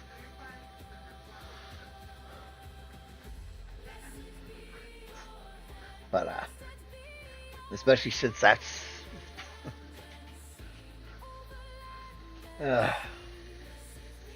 anyway.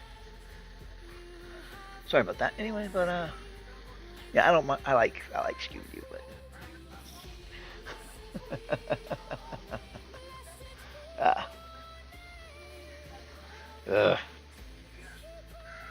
there it is, page something.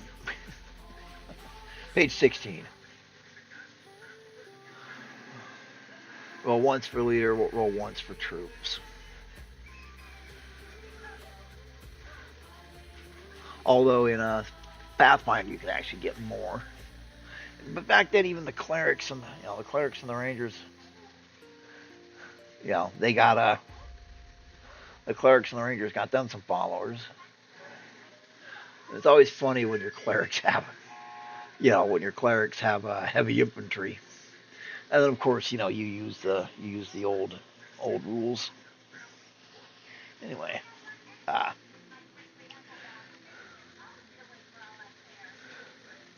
we'll just grab. Well, doesn't matter.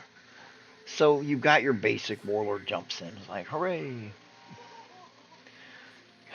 Fuck! I need a quick break, and then I'll come back.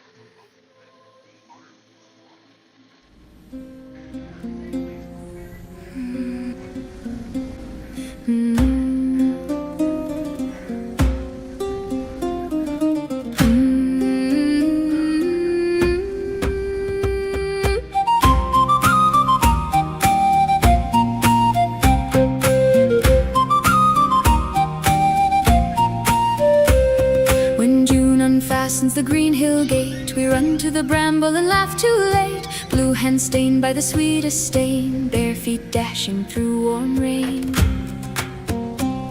We fill our pails by the hedgerow seam, red beet shining like a harvest stream. Mother calls from the linen line, come home before dusk time.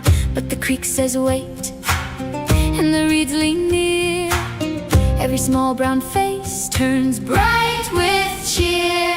Summer, summer, berry bowls. Summer, summer, summer, summer, take us whole. Take us whole. Berries on our fingertips. Berry bowl. Joy with every sugar kiss.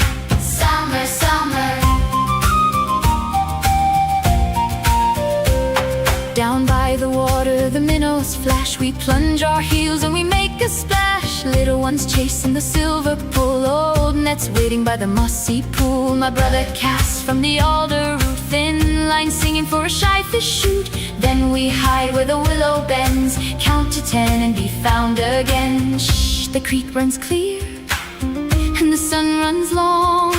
Even little hearts can grow so strong. Summer, summer, berry bowl. Summer, summer, summer, summer, take us home. Take us home. Berries on our fingertips. Berry bowl. Joy with every sugar kiss. Summer, summer.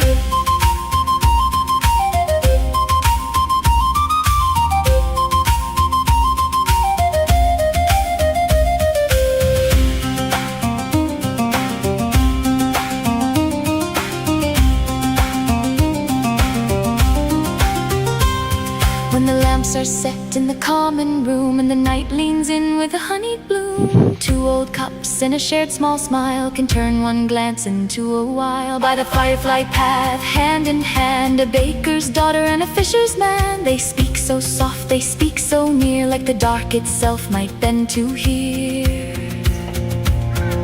Hush now, listen close to the nightly song. Even grown hearts wonder where the bright days belong. A thumb brushes lace, a sleeve finds a sleeve, and the whole room knows what the warm dusk leaves. Summer, summer, berry bowls. Summer, summer. Summer, summer, take us home. Take us home. Berries on our fingertips. Berry bowls. Joy with every sugar kiss. Summer, summer. Summer, summer, creek song bloom. Summer, summer. Summer, summer, me and you. Me and you. Hide and seek till stars appear. Hide and seek. Then love walks home through firefly dear. Summer, summer.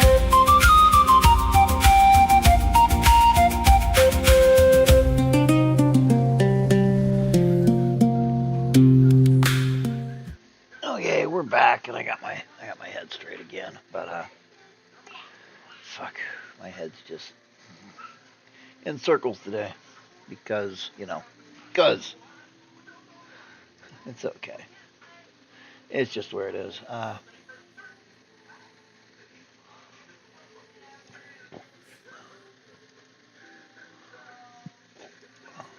Now we're building warlords.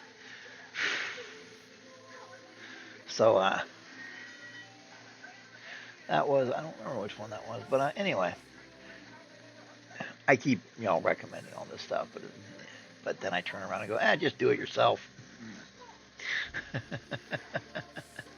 But, because I'm a big believer in do a lot of this yourself. Because, you do this stuff yourself, but you're in here because you wanted to learn about doing it for yourself. So here's Charlemagne's Paladins. It's big on the Warlord eras. Character design, the settings, equipment, and treasure. Okay, things are a little different in these regions. And you got your timeline. Wasn't long.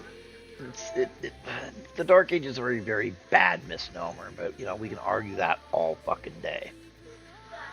But pretty much people play in a combination of the Warlord era and high fantasy just before the Enlightenment. Right before the Enlightenment.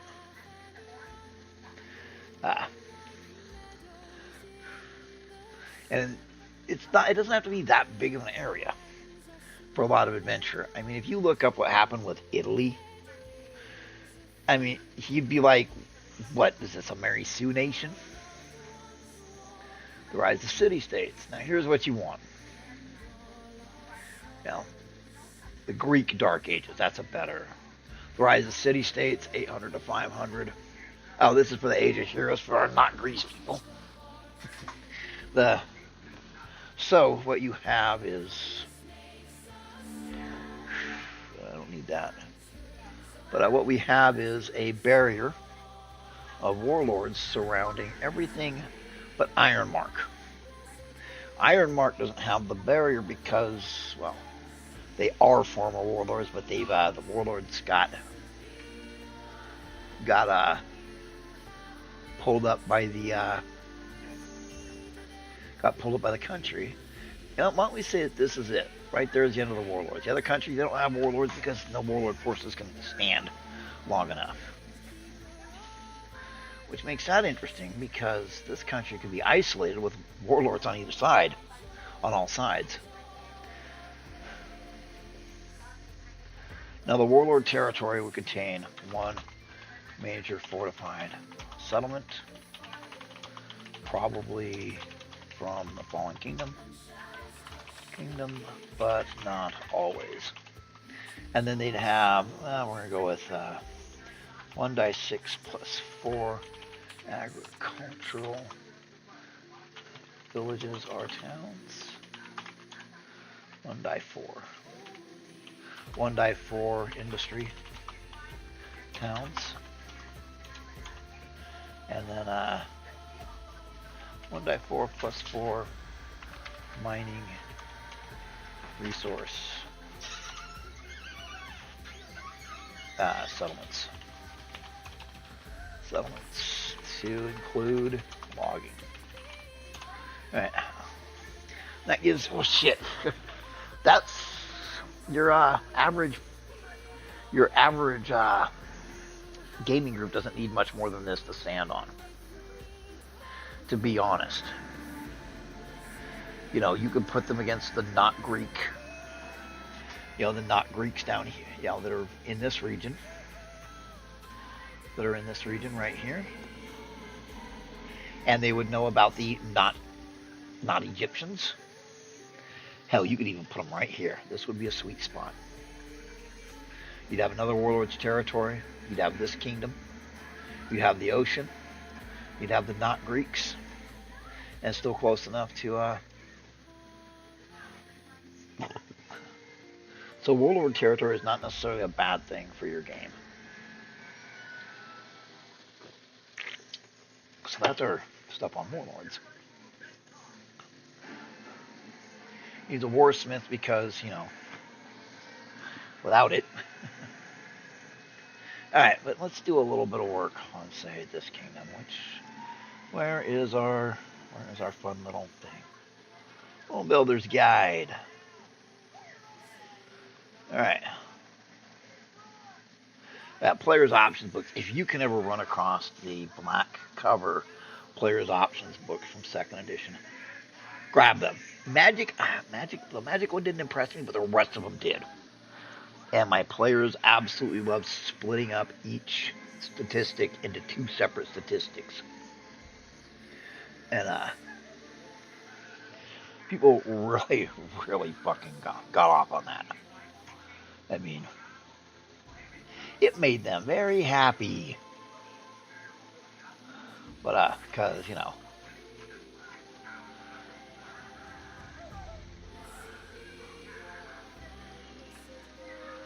But anyway, sorry. Again, glitch. I hate that my brain keeps glitching tonight.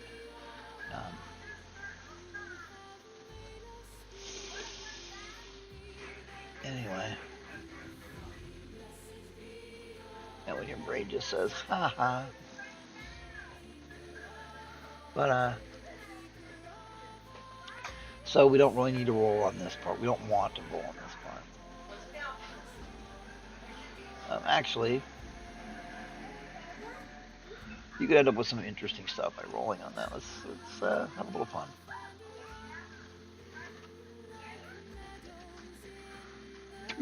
Oh wow, this place is fucked. This kingdom right here is fucked. After wars and everything, they're at the ancient technology level. Holy crap, Stone Age.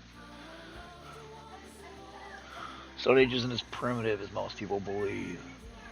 They have agriculture, domesticated animals, raised stone walls and buildings, and significant advances in military tool technology.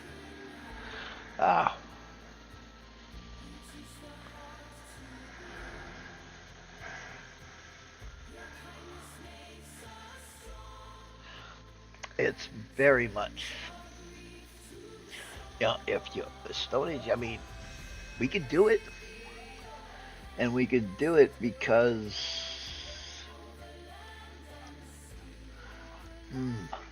hello, look at you. I want to, but at the same time my brain's not up for the challenge tonight, guys. I'm really sorry. I want to so bad to design that. 93, of course. Gotta have fucking extremes tonight. The Renaissance, absolutely not. You know what? We'll go into the Dark Ages because we want to. Let's see. Let's grab their government. course, we would always use that 0-2 roll for that and take autocracy. One hereditary ruler wields unlimited absolute power. Immortals are undead god kings. You know, suddenly, well, kingdom name randomizer. Give me a kingdom name.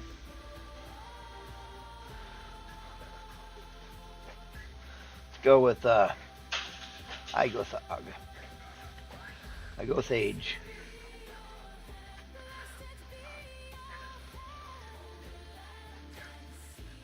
Hello, my little friend.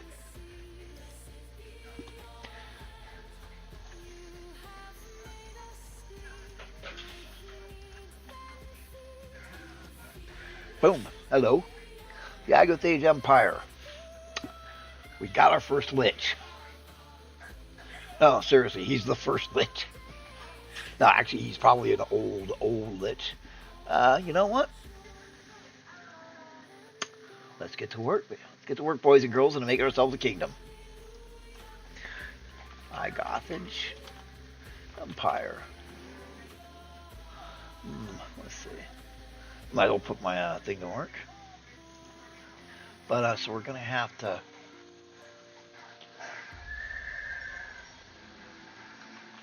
a fearsome and powerful undead mage with red fire in his eyes, sitting upon a throne of twisted giant bones.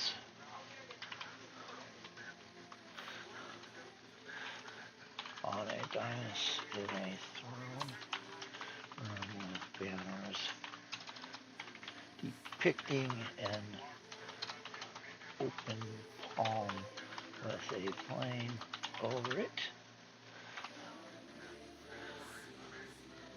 Get rid of that. Go with widescreen. Actually, go with ultra wide. Yeah. Give us an image. We're just going to go with it because we need an image to put in there.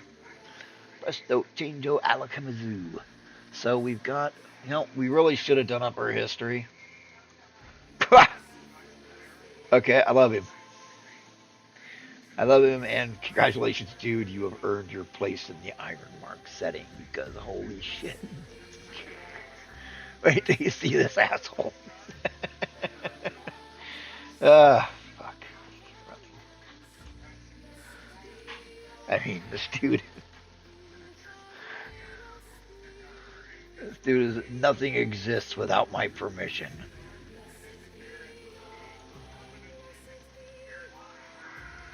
I mean, check him the fuck out.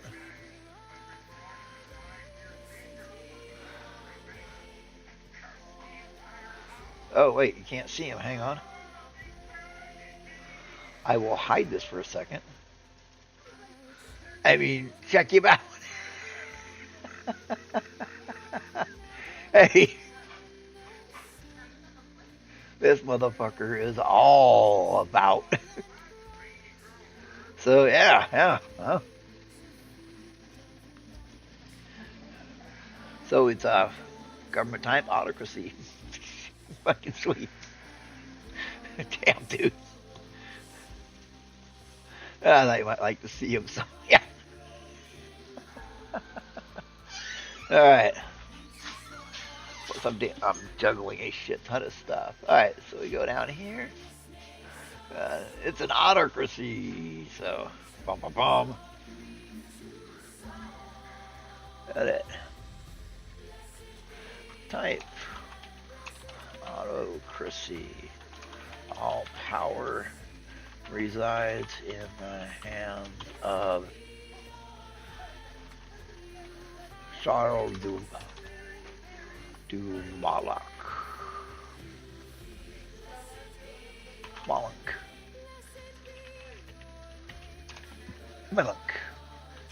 A powerful lich.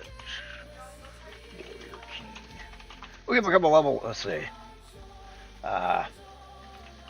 Wizard. Necromancer. 14. Fire 4. Mythic 8. Yeah, enjoy that.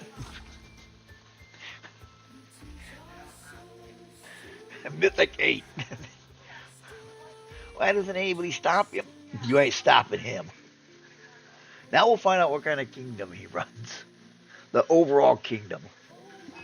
There's a lot of stuff on the overall kingdom. 62, watch this be good. Neutral good. How the fuck? Okay, now this is a kingdom, remember? Oh, wow.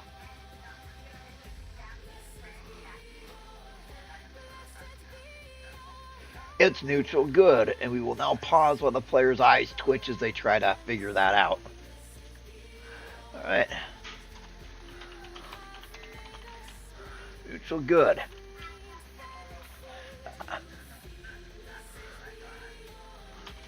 The laws enforce the existence of individualism. Huh. Neutral good, which means, you know, this is funny. I mean, but he's undead. Yeah. Yes, he's what unusual organization?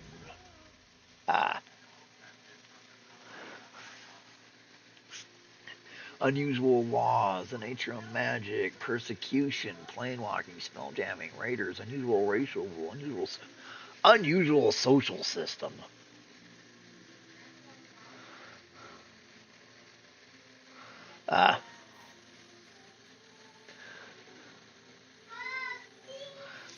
Unusual social system.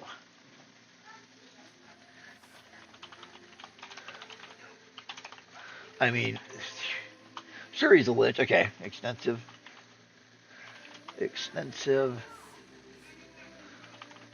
slavery with high legal protections. Some nobles complain that slaves have more rights than freemen. Are nobles.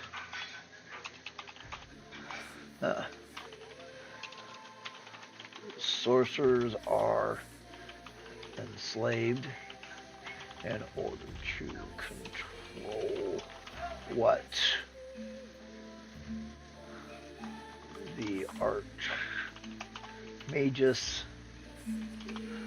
du Melunk believes to be a form of chaos magic which destroyed the ancient empire he was a satrap of. Boom.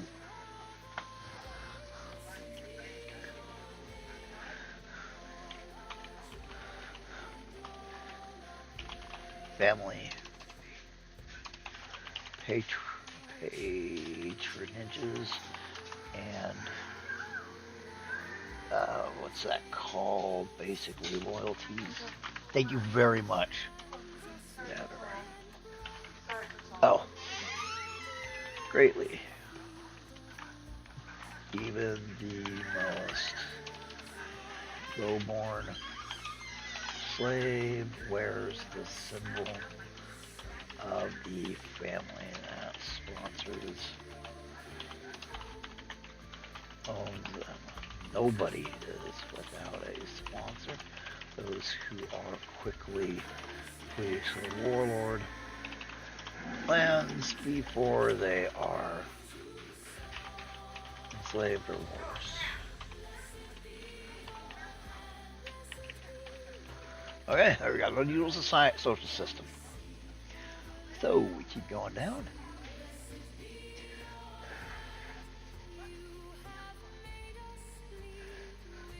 The kit system from Skills and Powers is really good. Alright, so we've got the city-state, approximate diameter 10 by 10 miles. We decided that it's about well, it's actually pretty good fucking size. I mean, he's ruling an area of 1,200 miles and 750. Shit, he's ruling an area the size of California and Nevada. So it's not a small kingdom he's ruling. It's more like an empire. 10 die 10 plus times 20.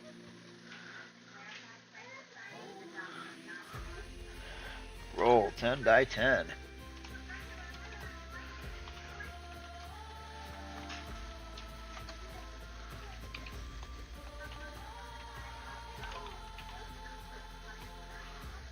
$900. And it's still not, I mean, that's empire size, and 900 still like, yeah, okay. Alright, yep. So yeah, he literally still has an empire, which means the previous empire, because he's just a satrap, had to have been the size of ancient Rome.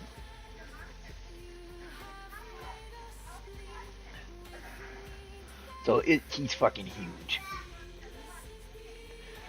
Why Stone Age? Why Stone Age?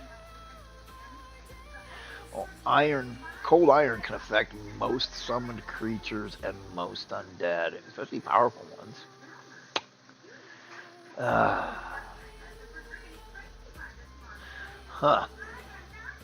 Metal weapons are extremely. What if we went metal weapons are restricted to his army and nobles of a certain rank? Everybody else lives Stone Age. And they don't really care because life is good.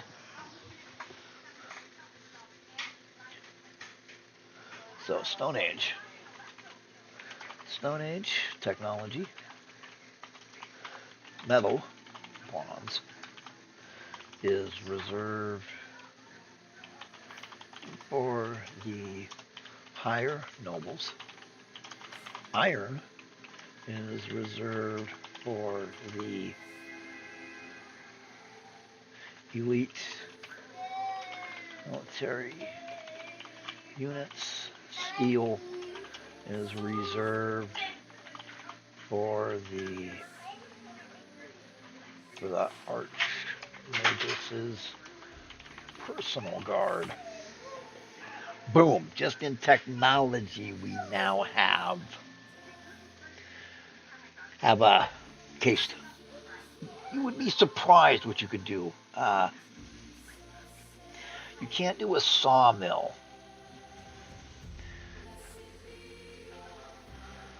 But get damn close. You get the grain mills.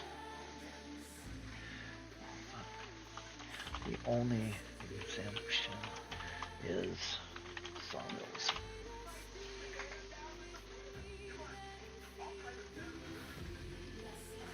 There.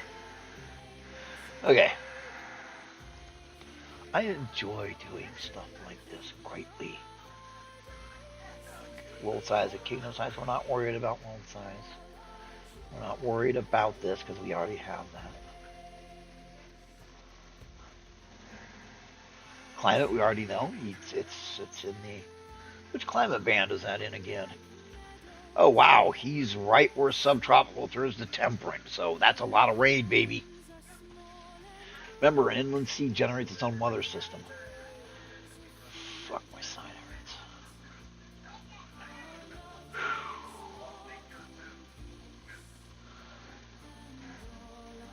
Alright, let's see. Forest lights. Alright. Substance systems. It does say you don't need to know how many bushels of corn are produced per acre in the campaign kingdom or how much a family of 5 needs to survive per year. After all, as a DM, you'll choose when famines and natural disasters occur. I do not agree with that. Yeah. For example, in the temporary campaign that both Fox and Kat, wonderful guests in chat, were present for and played in, and that we will return to once some stuff is handled. I am still looking forward to Rifts next Saturday. But I do have, as a DM, I do have how much agricultural output there is per acre. You absolutely should know. As a DM, you absolutely should know. Take a look. What the fuck is this? I have no idea, but why is this chick on my fucking home screen? Anyway, let's see here. How many people were fed per acre in the stone age in the fertile valley?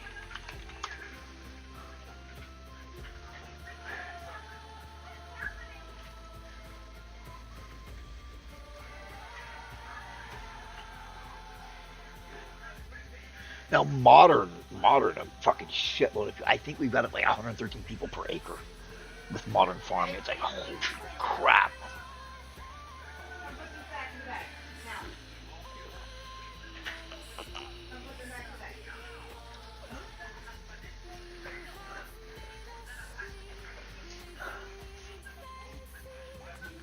One burr of land. That neat name, burr of land. Approximately 16 acres can support between 13 and 2.2. So, well, that's actually not bad. One person per acre, 10 acres, you know. 2 to 3 per acre was possible. Okay. Now, you add into baseline bare bones, first fucking level. You know, first fucking level. Hang on, brain. First fucking level druid spells. Just plain druid. Just your common ass druid spells. And you're looking at a change. A big change in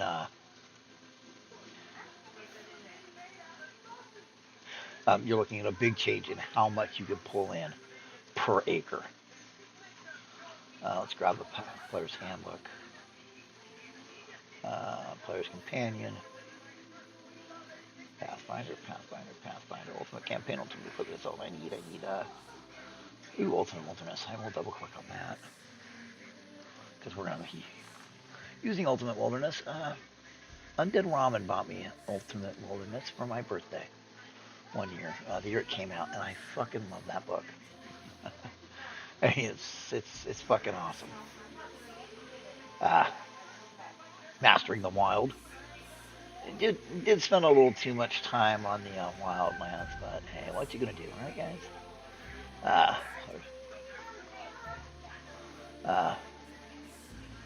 Now we also said we're gonna have psionics. In this, we said we're going to have psionics in this campaign setting, so we can't forget about them. We don't want to forget about them. And we're also, I said we were going to add the Book of Erotic Fantasy and psionics, because why not? Why not just go for the full thing? But anyway, we're going to take a quick break since this is the 2-hour mark, and when you come back, I should have it.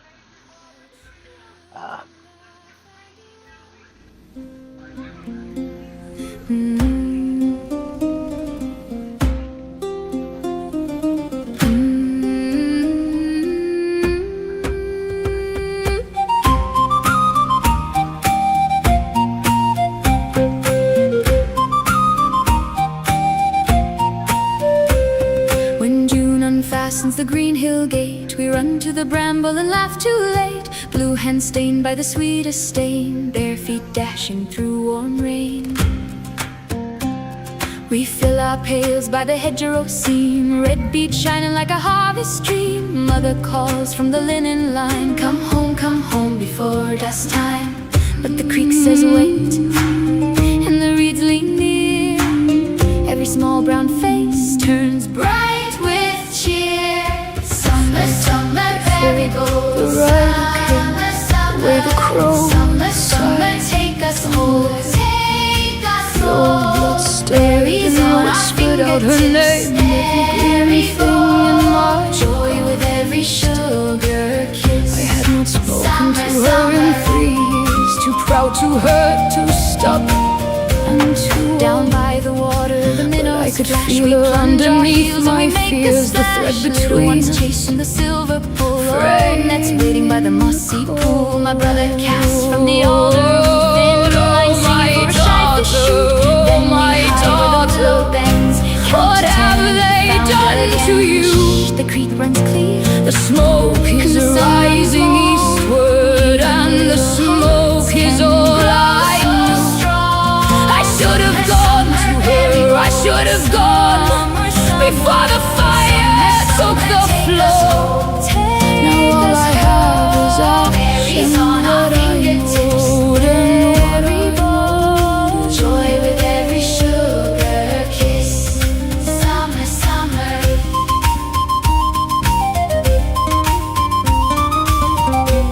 The writer said they came before the dawn, 3 blades and torches in the hay. The men who tried to stand were quickly gone.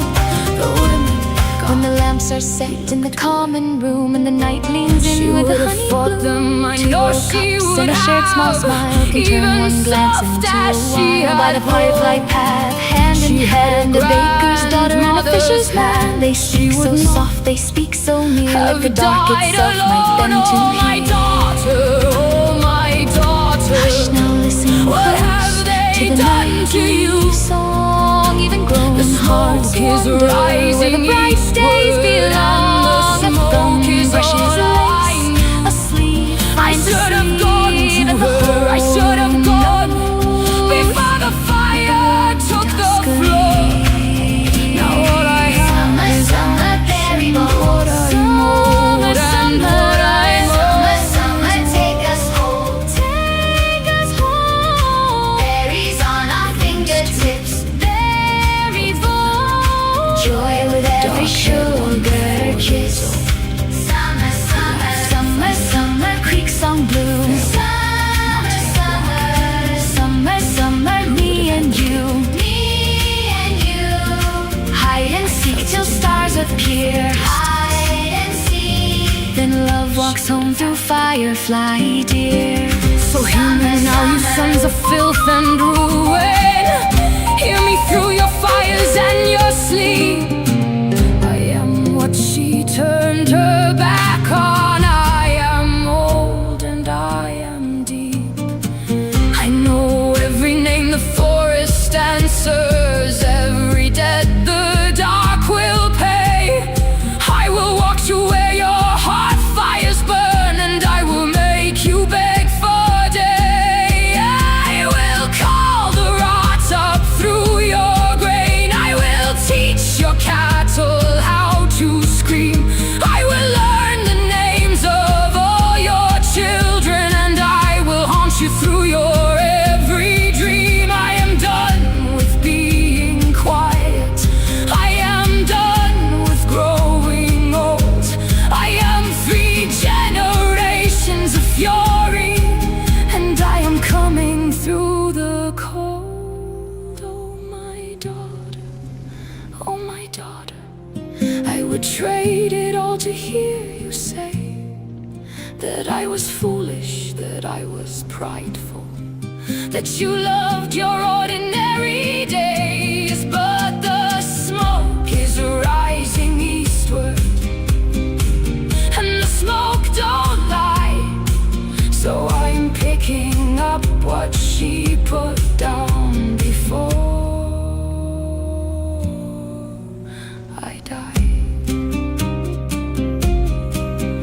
Before I die, before I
smelled the ash before I saw the hill, the sweet sick smell that every witch-born knows, the blood and char that hangs in cold air still, the kind of smell that never really goes. The writer didn't speak, he'd said his piece. He just wrote on and let the smell explain. And something in me that had wanted peace stepped back and never will come back again. Oh, what they've made of my daughter's home, blackened timber, blackened stone. The crow won't land, the dog won't come, and every door is hanging wrong.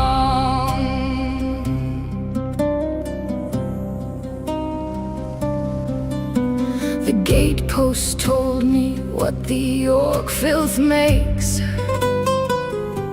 Her husband's head, her son's head too, side by side. Her boys reduced to bloody heads on stakes. Good boys who didn't run and didn't hide. I did not weep, I had no weeping left. I cataloged what I would make them pay. Each face a debt, each stake a claim of theft, each one a name I'd speak on a reckoning day. Oh, what they've made of my daughter's home, blackened timber, blackened stone. The crow won't land, the dog won't come, and every door is hanging wrong. She was on the porch, the way she'd fallen. She'd been trying to get back inside, back to the children. Even at the end she was trying. I put my hand on her cold hand. I said the things I should have said 3 years ago. I said them anyway. The dead can hear, the dead can hear. And then I heard it underneath the silence and the grief. A small sound, thin as smoke, alive, too small for disbelief. The old dog lying still, but breathing yet, his great grey body curled against the cold.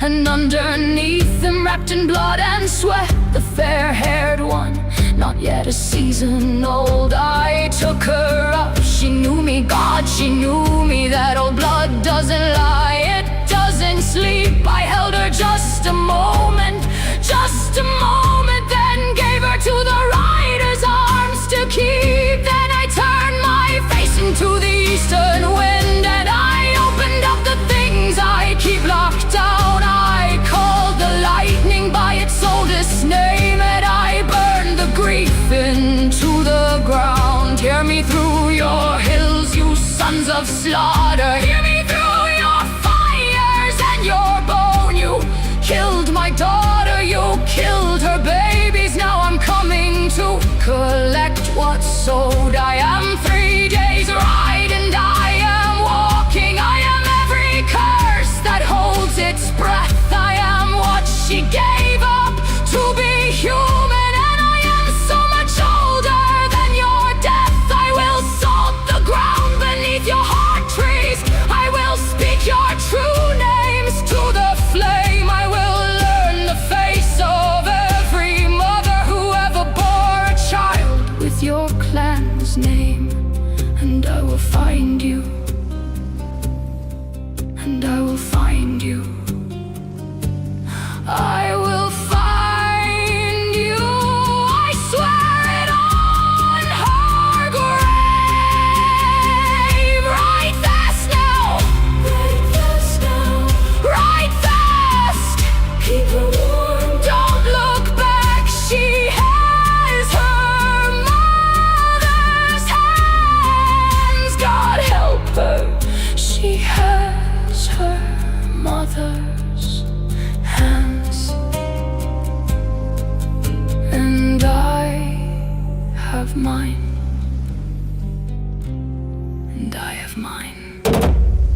There we go, and we're back.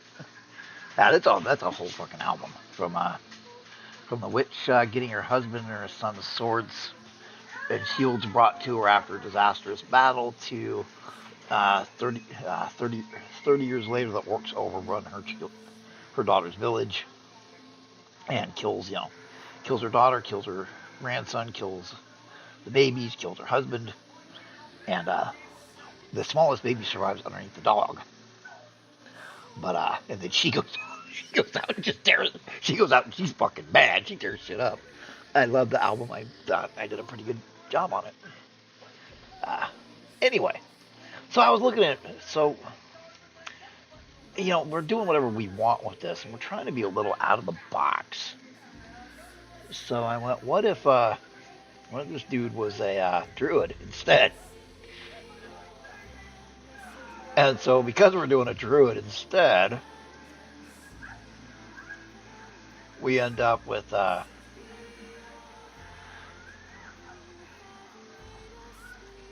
this dude. What if we make him a druidic lich? Because you never see him. And I mean, this dude with the bright, cheery fucking. You want to subvert expectations? Do shit like this. Don't make the orc gay. So we're gonna make him a druid instead. Because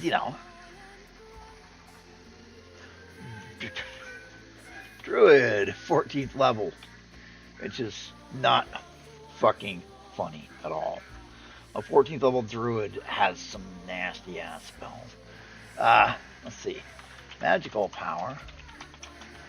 Arcane power is roughly on par with global appearance and manifestation. Druidic is at roughly 2 to 4 druids per village. Witchcraft is at roughly 1 to 2 witches per village.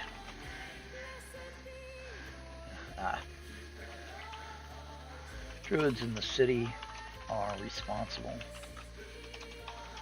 for hundreds or thousands of acres, overseeing the smaller druid circles, caring for farm and ranch land. Wow, okay, suddenly we have a reason why there's not much metal. Metal and druidic have never worked well together. If we want to keep that, which you can hear druid players reading that all of a sudden, they're facing the old 1E restrictions. I mean, why not? We're already, restricting mages to a certain amount, Everybody else is being restricted. Why not them? I mean, we're going to... where is that book? Where is that at? It's a very little used rule from back in the day that I noticed that not very many fucking people used. I was startled by how few people used it. I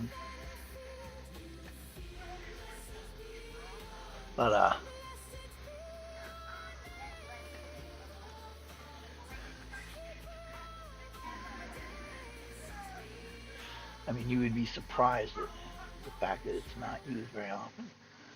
Great.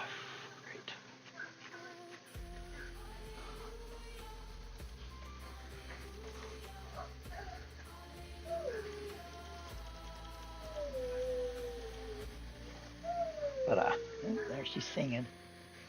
Yeah, use this, the rest time that you need. I mean, you go with this recovery of spells, blam.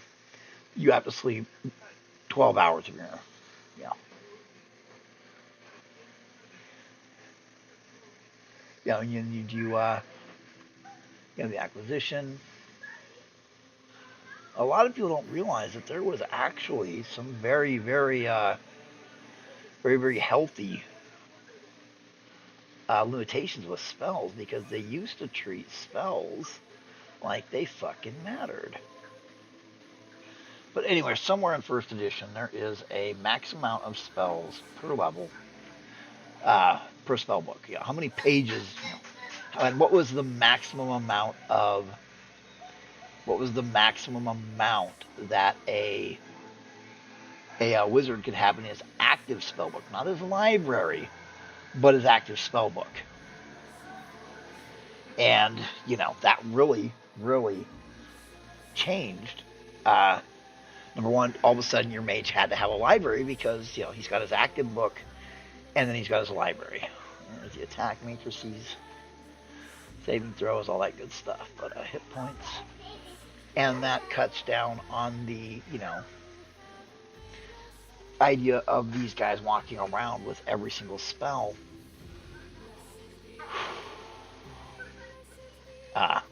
Because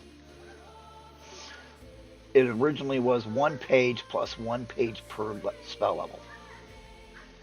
So, a third level spell takes up 4 pages. And the spell book could have a maximum page count, depending on. Oh, she's singing to her dogs. But they have a maximum amount of pages per spell book type. And all of a sudden, wham, bam, thank you, ma'am, you've got a limitation on casters that they have never been able to replicate because so many people did not know the rules when we were working on 3rd edition. I threw that out there. I was like, hey, why don't we do this with the spell book and the maximum amount of spells you could know per level in your spell book based on your intelligence. That's where it's at. And you would have thought I fucking shit in somebody's.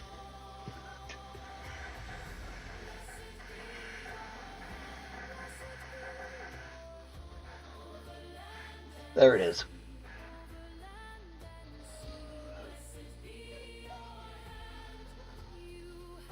What? Yeah, there's another one with spell books, but chance to each listed spell, minimum number of spells per level. This is when you're coming up with them in your building. But maximum number 18. So you could have 18 first level spells, and then you add on the magic book, and holy shit, suddenly it's absolutely fucking crazy.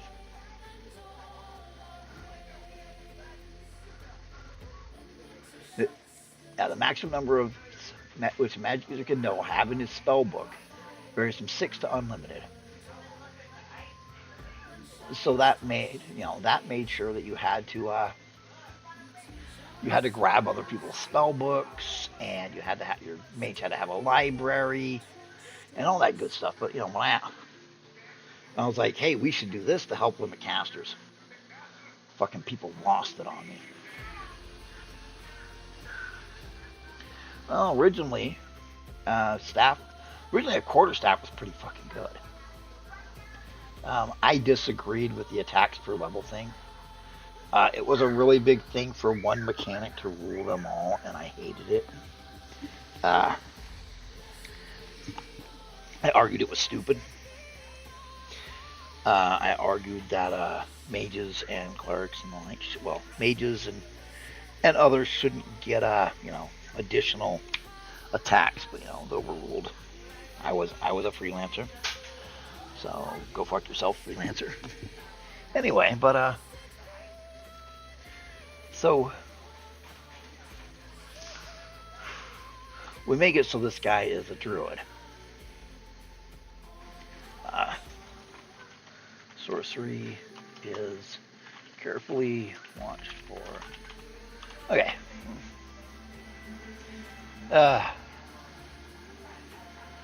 So yeah, we know how much they do for. We're gonna say because of the druids, the amount of druids. They're feeding 7.5 people per acre. for agriculture and ranch land. Because they've got a shit ton of druids. And our emperor there can make sure that he probably would have seen what happens when you get the ecological collapse, because we're going to have an ecological collapse. Population density. Well, let's see if there's a heavy agriculture 3. Let's see, subtropical or temperate +1, that's a 4. So that's a 3. Other factors for 4, 5, 6, 7. So very high, based on the 19th century. Only a handful of locations ever based. Before the 19th century, only a handful of locations boasted a very high population. The countryside is almost continuously settled, with the farmlands and pastures of one village actually coming in contact with farmlands of the next village. Almost no undeveloped land can be found over the region. Villages may be only 3 to 8 miles apart. Towns only 10 to 15. Small cities as close as 20 to 40 miles. He is densely populated. The warlords and densely populated and feeds the southern, northeastern, and eastern warlords to keep them healthy, and as a buffer between the Goblin Empire and the Kingdom to the southeast. He's got a volcano right there. The volcano is still used to get pumice and ash to then wash and use for fertilizer. Once you get, like it said on the Incredibles, once you get the sulfur out of the volcanic ash, it grows everywhere. Fucking Washington State's good proof of that. That shit was everywhere. Settlement patterns. We can see what survived he started from. He had to restart with a 26. That is river. So what survived was next to the river. What survived was next to the river. So after the Great Collapse, he pushed from the river toward the coast.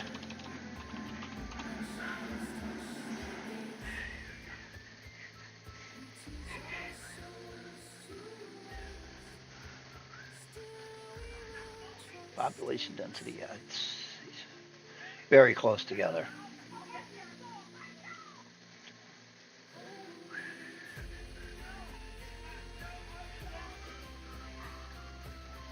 But, oh shit, what'd I do? I fucked up somewhere.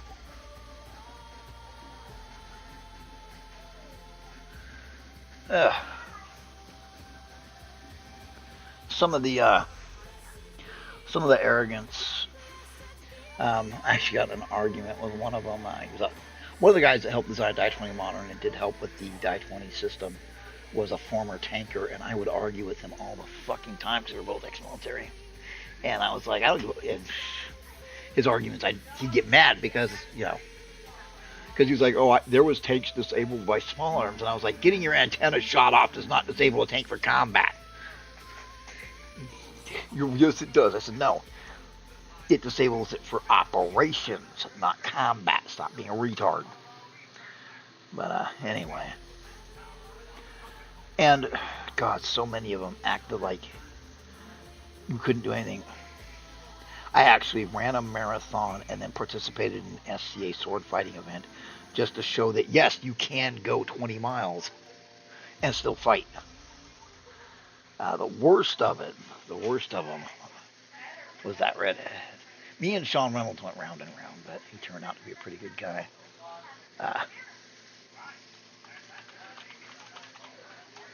I cannot remember his fucking name. Monty Cook. Holy fuck. God, I went round and round with him. Monty Cook is actually the reason you have feat traps in the game. And why some feats are useless, because he believed that doing that made it so avoiding it would be rewarding system mastery. And as a freelancer, I said, no, your ideas are stupid. Never do that because it discourages new players when they find out their feat's fucking useless after first level.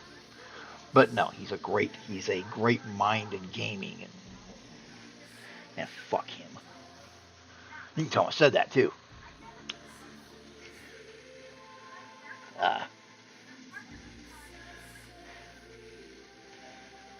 Plus he has a body language of a sub. So anyway. Anyway, never mind.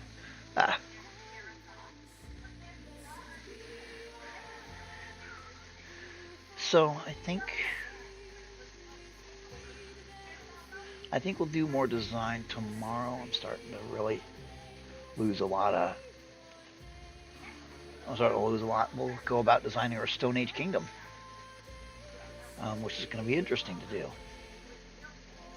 So I think we'll add them where they have the underground places, and a lot of people don't realize how complex some Stone Age stuff was. I mean,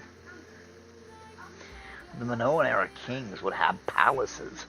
Their palaces were able to house like 8 to 30,000 people. Their palaces were actually small cities, actually decent-sized cities. The labyrinth nature of one of the kings of Minoa's palaces is what gave rise to the legend of Theseus and the Minotaur. Once those were abandoned, they were bizarre mazes. But when they were active, you had paintings on the wall telling you, who goes where and what's coming up, and graffiti and stuff like that. Lasers, being able to find those ancient paint flecks in the stone, because stone remembers. But we can build him and his Dradic Empire, and yes, he's a lich.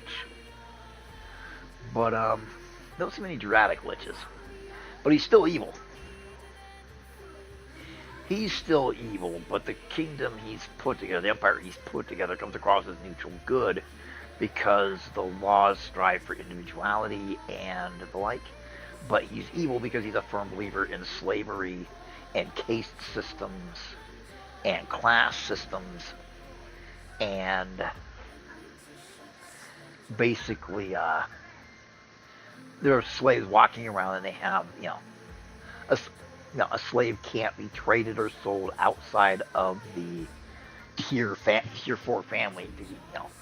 For example, we'll use a basic example: the High Baron, who's slightly below a duke. He can't be sold outside of the High Baron he was born into. And another law that a slave cannot be sold without his immediate family. And if negotiations for the immediate family did not take place in the immediate family, shall be henceforth levied as a gift to the person who bought the slave. Exceptions are slaves between the ages of such and such and such and such who were not married.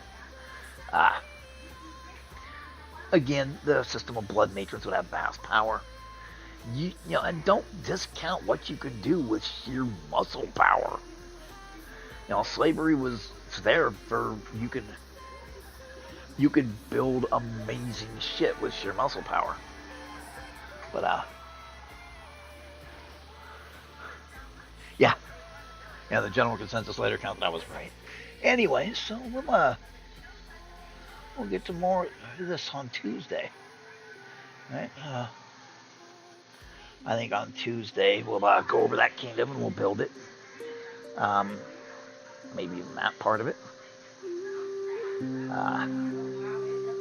We'll call it the Eastern Crescent. off of that eastern shore. We'll call it the Eastern Crescent because that's kind of neat. Calling it the Eastern Crescent of the Great Inland Sea, to which we're going to give it a better name. And we're going to have it where, we'll do stuff. We'll do stuff to make all this a little bit different than normal. It's going to be a kitchen sink setting. The only thing we won't have is the guns. Well, no, we already said we're going to have the gunslingers. Gunslingers, the class is reserved to humans and gnomes. So how's that? Anyway, I will see you all on Tuesday. So everybody take care of yourself and enjoy the remainder of Sunday. Bye.